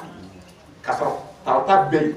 tarata olu yɛrɛ ils ont légalisé l'homosexualité en France alors que la Torah a dit homosexuel bɛ faga de a bɛ faga ni cɛ dɔ ye denmuso furu ka tila k'a ba fɛnɛ furu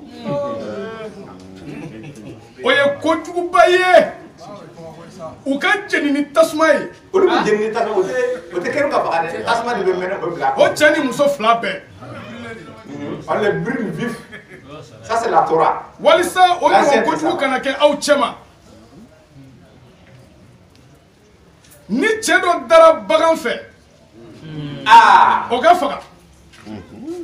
aw ka o bagan fana faga ale bɛ faga bagan bɛ faga k'a sɔrɔ nin kiiri ninnu par exemple yan yɔrɔnin na ale ye mun de fɔ nin kunkanko la a ye nin bɛɛ jaamu ka don kuma kelen suratul na Ma'arij a verset mugani wolonwula mugani wɔɔrɔ fo ka taa bila bisaba kɔnɔna na an ka kɛ an ka o to yen sa an ka mun min ta kɔnɔna sɔrɔ mugani saba ni Ma'arij ta a compliquera an ka taa mun min ta Ma'arij bisaba la awɔ suratul Mu'min Quran sura mugani saba fana a verset fɔlɔ ka taa bila wolonwula a ko ko mɔgɔ o mɔgɔ n'i ye i damu ta k'a sɔrɔ a ma kɛ ni i muso furulen walima i jɔn kan a ko o ye dansagokɛla de ye ala y'u bɛɛ bila mɔgɔ mun bɛ da bagan fɛ a bɛ fali de ɲini walima a bɛ ba de ɲini ala y'a tigilamɔgɔ bila dansagokɛla fɛ awɔ mais ta ka kiri la i bɛ faga de mais kɔrɔna ka kiri la i tɛ faga i bilalen don dansagokɛ de la n'a ye ala ja i bɛ segin i bɛ tubi kɔ ala bɛ yan i y'a fa n'i ma segin kɔ i t'a tiɲɛ na mɔgɔ dɔw bɛ yen u bɛ bagan dɔrɔn de ɲini na o bɛ dɛndɛn fali ba saga ale ka kabako dɔrɔn dɛ o mɔgɔw bɛ yen ani wulu o bɛ wulu ani wala o n'a ɲɔgɔnna o mɔgɔw bɛ yen mais ni tarata ka kiri de don bagan in bɛ faga ale yɛrɛ fana bɛ faga mais kɔrɔna ka kiri la a ye nɔgɔya baw de don a ko a bɛ bila dansagokɛlaw de fɛ en tout cas yan kɔni peut-être problème tɛna ye e fanfɛla la yan mais n'i sara a kan k'i bɛ jeni parce que dansagokɛla don Kuran sura 5 aya 47 ko dansagokɛlaw de don. ni muso dɔ gɛrɛla bagan sifa o sifa la ka jɛ o fɛ i ka o muso ni o bagan faga u fila bɛɛ ka faga u joli hakɛ na bi u yɛrɛw kan ni cɛ dɔ ye a balimamuso ta a fa denmuso wala a ba denmuso kɔni ka da o fɛ ni o muso dara o cɛ fɛ o ye maloya ko ye u fila bɛɛ ka gɛn. o la an ka nin to yen an ka taa kura an ka taa chapitre 12 chapitre 12 chapitre 12 verset 1 chapitre Lévitique chapitre 12 verset 1 et suivant.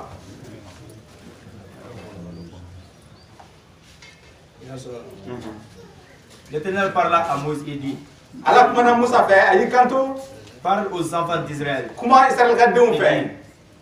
Lorsqu'une femme deviendra enceinte et qu'elle enfantera un mâle,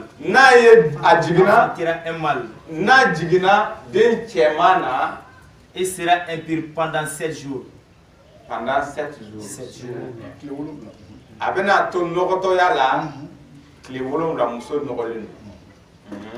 Elle sera impure comme au temps de son indisposition menstruelle. De son indisposition menstruelle. Abena ke inafo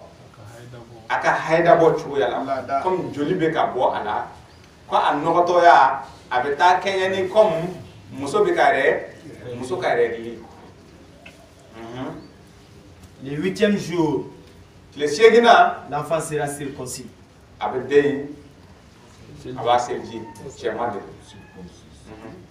Elle restera encore 33 jours à se purifier de son sang. Elle ne touchera aucune chose sainte.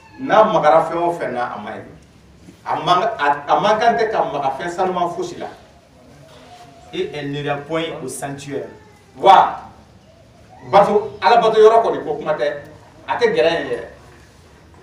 Jusqu'à ce que les jours de sa purification soient accomplis.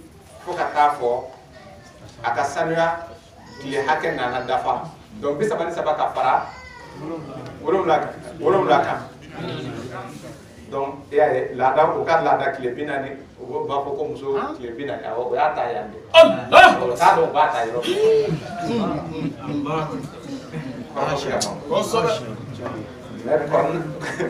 On a ma sega complète.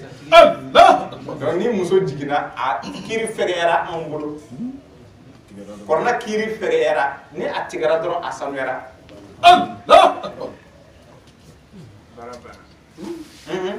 kɔrɔna sura fila bakaratu aya 100 mugan ni fila a ko bɛna e ɲininka musow ka règle bɔ la i b'a fɔ ye ko non voilà tɔɔrɔ de don ka nɔgɔ de don quoi k'u kana k'a fɔ u fɛ fo ka taa u sanuya donc a b'o cogo kelen de la joli mun bɛ a ko joli mun bɛ bɔ muso la ni a jiginna ani règle joli bɛɛ ye kelen ye donc kɔrɔna ko ni o règle bɛ bɔ i la fana a bɛɛ ye o règle kelen de joli de don quoi règle ye joli de dɔ in fana ye joli de n'a tigɛra muso sanuyara Si elle enfante une fille, mais ni a kɔni a kɔnɔɲa in nana kɛ den musoman ye elle sera impure pendant 2 semaines. o kɔni tile 15 14 a nɔgɔlen don. Comme au temps de son indisposition menstruelle. I n'a fɔ a tun bɛ cogoya min na ni a bɛ règle bɛ bɔ a la a bɛ nɔgɔ o cogoya kelen de don. Elle restera 66 jours à se purifier de son sang. A bɛ tile 66 de fara a kan ka fara 14 kan tile 80 walima 81 han 81 jours a nɔgɔlen bɛ to a tɛ ala bato a tɛ maga fosi la fɛn o fɛn mun sanuma n'a magara a la o fɛn fana nɔgɔra. Lorsque les jours de sa purification seront accomplis, ni nin bɛɛ nana tɛmɛ sa tile 81 ni nana tɛmɛ o ye musoman de ye mais dɔ nin ye tile 41 ni den cɛman de don. pour un fils ou pour tile une fille, a kɛra cɛman ye o a kɛra musoman ye ni sanuya ni nana dafa o tile hakɛ nana dafa. elle apportera au sacrificateur à l'entrée a bɛ na saraka lasila ba fɛ a bɛ na ni un agneau d'un an pour l'holocauste. agneau. Saga san kelen. San kelen saga a bɛ o ɲini muso in b'o ɲini. Pour l'holocauste. walasa ka sarakati bɔ ala ye. Et un jeune pigeon. un jeune pigeon i bɛ na ni pigeon den kelen fana ye ka fara saga in kan. Et une tourterelle pour le sacrifice. Tourterelle. Jɛnɛtugani walasa ka sarakati lase walasa ala ka ya pour le sacrifice d'expiation. ala ka yafa muso ye kɔrɔfɔ bɛ ka fɔ a banna nin de ye sariya ye gafew ka sariya sariya caman de bɛ ta o ta kɔnɔ a caman a tɛ compter yɛrɛ de ka ban hali n'i ye a fɔ cogo di hali ni sɔgɔsɔgɔnijɛ y'i minɛ a sariya bɛ yen awɔ ni baki y'i minɛ baki kuna ni kuna ye mɔgɔ min minɛ a tɔɔrɔ ka bon dɛ sariya baden de nana a kan donc n'i ko k'i bɛ ninnu bɛɛ segin k'a di ala kira ma a bɛ kɛ doni de ye ala kira ye ala deli quoi k'a kana doni sigi donc ala ko n sɔnna tɛna doni donc o de kosɔn a ko kɔrɔna ye kitabu fisamaci ye kana aya dɔw jɔsi ka aya wɛrɛw nati minnu ka fisa ni jɔsilen ye a dɔw yɛrɛ bɛ yen n bɛ a kɛ k'a laɲinɛ yɛrɛ donc sariya caman de ma segin ka na ala kira ka kuranɛ kɔnɔna na donc n'a ma ala dun ko k'a ka kuranɛ dafara donc i bɛ mun ye a kɔnɔna na i bɛ baara kɛ ni a ye quoi o de ye fisamaci kitabu nin ye ala kiiri ka ɲɔgɔn ka tɛmɛ bɛɛ lajɛlen ta kan nin faamuna o la an bɛ kunnafoni wagati sera an bɛ kunnafoni latɛmɛ n'a ye ala ja kunnafoni duman ni kunnafoni goman de ɲagaminen don n'o kɛra an kan k'a daminɛ ni jumɛn ye an k'a daminɛ ni duman ye ka bɔ n'a ye ala ja Dramane Fɔnba a muso jiginna an ka sayidu Dramane Fɔnba k'a bɔ Sabalibugu a furumuso jiginna a y'an sɔn den musoman na mun tɔgɔ kɛra ma cɛ ni muso tɛ kelen ye o Mariyama nin an bɛ dugawu k'a ye ani Kadija an ka sayidu Abdurahmane Kojugu o fana bɛ Sabalibugu a fana muso jiginna a y'a den tɔgɔ da Kadija an ka sayidu Usman Ture français Rasta Usman Ture a muso fana jiginna a y'a tɔgɔ da Latifa. Allah. Ni Cheikh Tidiane Damele fɛnɛ muso jiginna Massa. Massa. Donc den naani an b'o présenter assemblée la ka dugawu kɛ u ye. An b'a fɔ an tigi Ala ninnu tɔgɔ minnu kofɔlen filɛ nin ye jama ɲɛna yan. U wolodon ka kɛ u ma kisi ye. U bɛna fatu don min na a ka kɛ u ma kisi ye. U bɛna kunu ka jɔ Ala ɲɛkɔrɔ don min a ka kɛ u ma kisi ye.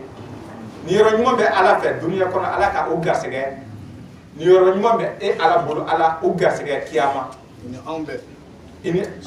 anw bɛɛ. Ala an b'a ɲini i fɛ e ka sebaya kɔnɔna na.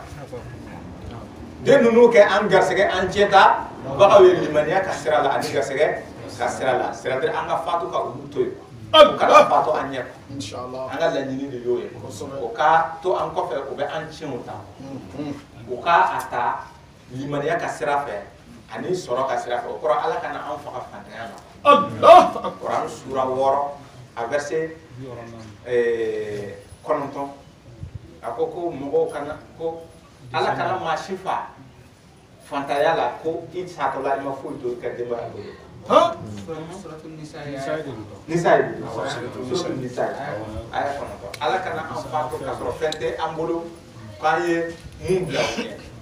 O mun bila o ɲɛ na o fɛn k'a bɛ daminɛ kɔrɔna de la ka kɔrɔna sɔrɔ tan aya 58 ko yala sɔrɔ jumɛn de bɛ yen adamaden kan ka sɔrɔ mun ka fɔ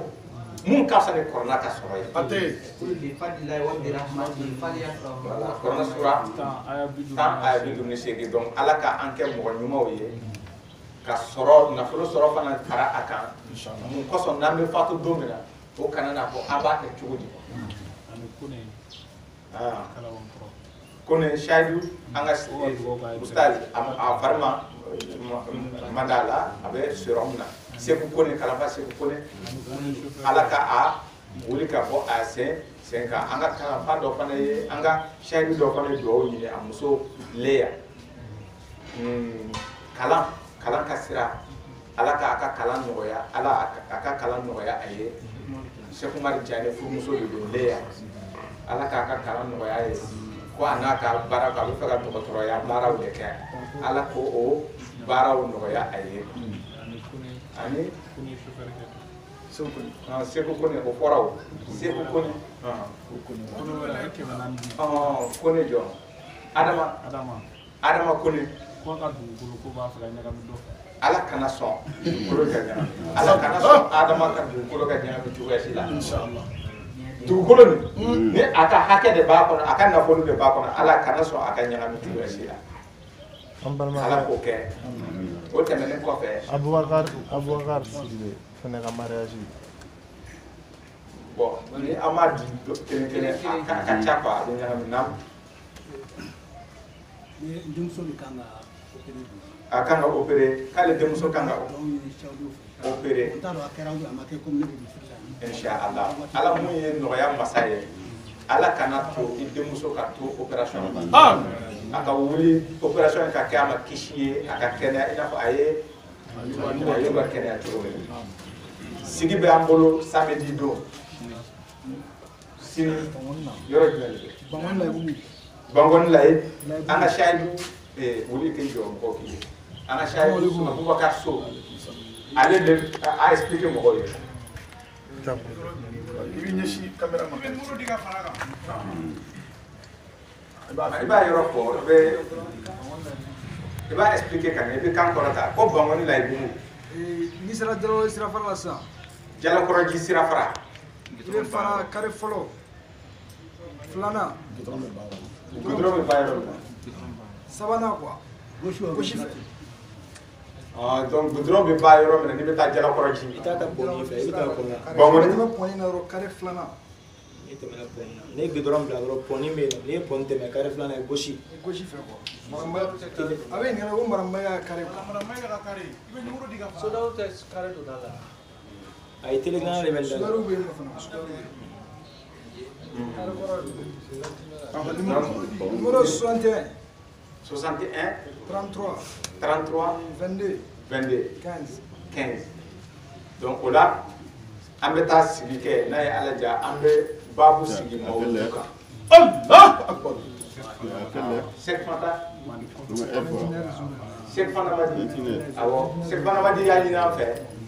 Kanga turu che chokoroba ka ziara la anda ta chokoroba ziara ka do kai. Ko bi ja ale kosbe kosbe. Donc nay ala jani an clara ambe ta do ke. Allah akbar. Shaidu. Kibara mumbe. Kibara duma te mais kibara duma fana. Ha? Anga almamu ba.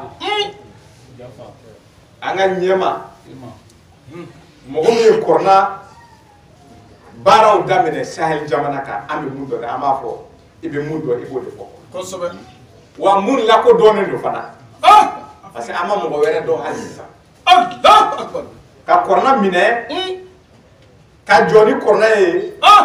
ka fo ni korna te tawrata te ala ka jigi kitabu te ale te baraka ni kitabu shiye du ko sanfɛ Allah ka keleke ka na sigi ka maaw fara ɲɔgɔn kan ka denw ba a yɛrɛ la ka kalandenw fara ɲɔgɔn kan ka kalandenw a ka kalandenw ka ca ni maa ba naani ye Allah akbar. a ye minnu labila a ye taa a ka ca ni mɔgɔ ba naani ye a ka kalanden mun min jɛra de y'o fɔ ni maliyɛn a sigilen bɛ bobo de la so a bɛ kalan na ye Allah akbar. a ye ne wele ka an fo kosɛbɛ kosɛbɛ k'an barikada ka sɔrɔ k'a fɔ an ye ko ale bɛ mun dɔn minnu labilalen don maa ba naani ani dɔɔni Allah akbar. dɔɔni bɛ maa ba naani sanfɛ mɛ ba naani awɔ donc o cɛ nin o cɛba nin an delila ka hommage c'est-à-dire que hommage tasi bila Wale ɲuman dɔn. an delila ka tasi bila ka wale ɲuman dɔn ɲɛsin o imam ma o imam Jafar Watara a ka si dafara donc a bɛna yɛlɛma a soma yɛlɛmana mais a ye kankari da ye k'an kana fɔ ko a sara Allah ko ninnu tɛ su ye Quran sura 7 aya 100 aya 90 Kuranatigi tɛ sa. kuranatigi tɛ sa Allah akbar. nin de bɛ wele lezard c'est-à-dire que a tora an dusukun kɔnɔna na an fana yanni an ka taa soma yɛlɛma parce que an fana n'a yɛlɛ an tɛ sa kuranatigi tɛ se ka sa donc o la n'a ye ala ja juma mun bɛ nale an bɛ a lajɛ an bɛ kibaruya ta olu fɛ parce que kibaruya nin cunna an kan sisan a cunna an kan donc an ma se ka kuma a kan Allah a fatura ka bɛn bi de ma ala ka masaya kɔnɔna na inshallah. donc a wolodon ka kɛ a ma Kisi ye. kisi ye nin kuma de bɛ kɔrɔna kɔnɔ kɔrɔna sura 19 verset 33 Imam Jafar a fato don ni o ye bi ye a ka k'a ma kisi ye a fatura bi mais a ma sa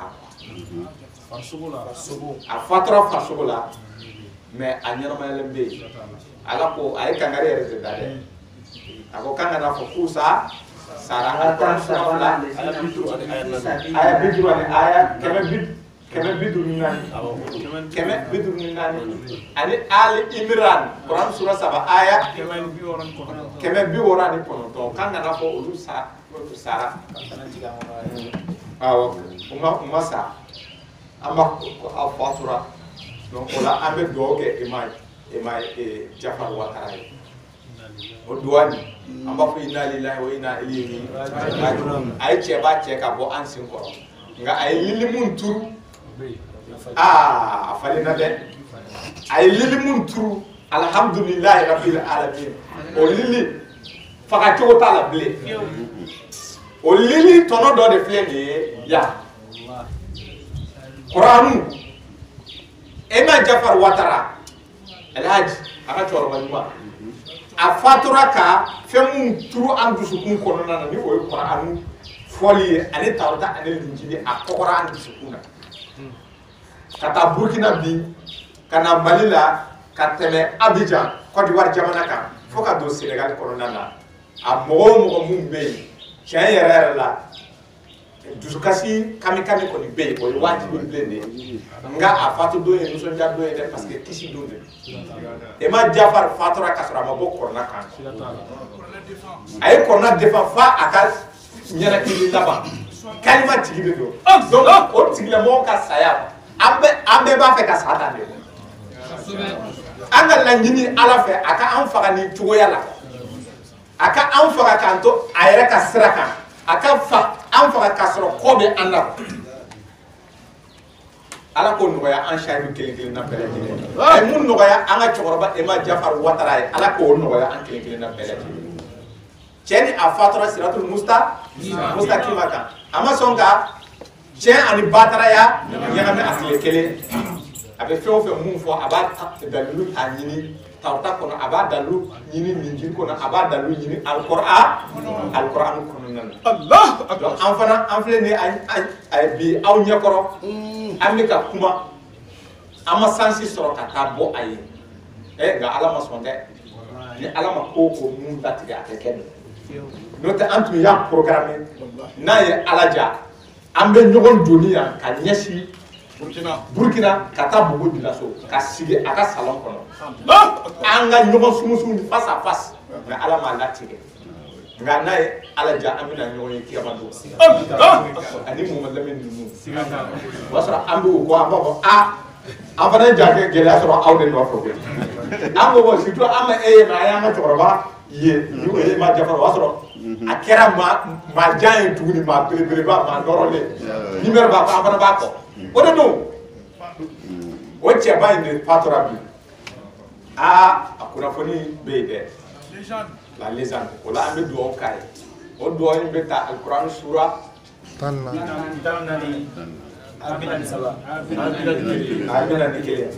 Seyidu i bɛ a ka kalima de dɔn wa n'o bɛ taa kaburu don o ka kaburu la ilaha illallah la ilaha illallah la ilaha illallah la ilaha illallah la ilaha illallah la ilaha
ربنا اغفر لي ولوالدي ربنا اغفر لي ولوالدي وللمؤمنين يوم يقوم الحساب ربنا اغفر لي ولوالدي وللمؤمنين يوم يقوم الحساب ربنا اغفر لي ولوالدي وللمؤمنين يوم يقوم الحساب ربنا اغفر لي ولوالدي وللمؤمنين يوم يقوم الحساب ربنا اغفر لي ولوالدي وللمؤمنين يوم يقوم الحساب ربنا اغفر لي ولوالدي وللمؤمنين يوم يقوم الحساب ربنا اغفر لي ولوالدي وللمؤمنين يوم يقوم الحساب ربنا اغفر لي ولوالدي وللمؤمنين يوم يقوم الحساب ربنا اغفر لي ولوالدي وللمؤمنين يوم يقوم الحساب ربنا اغفر لي ولوالدي وللمؤمنين يوم يقوم الحساب ربنا اغفر لي ولوالدي وللمؤمنين يوم يقوم الحساب ربنا اغفر لي ولوالدي وللمؤمنين يوم يقوم الحساب ربنا اغفر لي ولوالدي وللمؤمنين يوم يقوم الحساب ربنا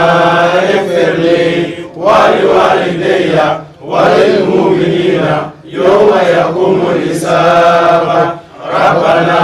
اغفر لي ولوالدي وللمؤمنين يوم يقوم الحساب ربنا اغفر لي ولوالدي وللمؤمنين يوم يقوم الحساب ربنا اغفر لي ولوالدي وللمؤمنين يوم يقوم الحساب ربنا اغفر لي ولوالدي وللمؤمنين يوم يقوم الحساب ربنا اغفر لي ولوالدي وللمؤمنين يوم يقوم الحساب تقبل منا يا ربي لا إله إلا الله تقبل منا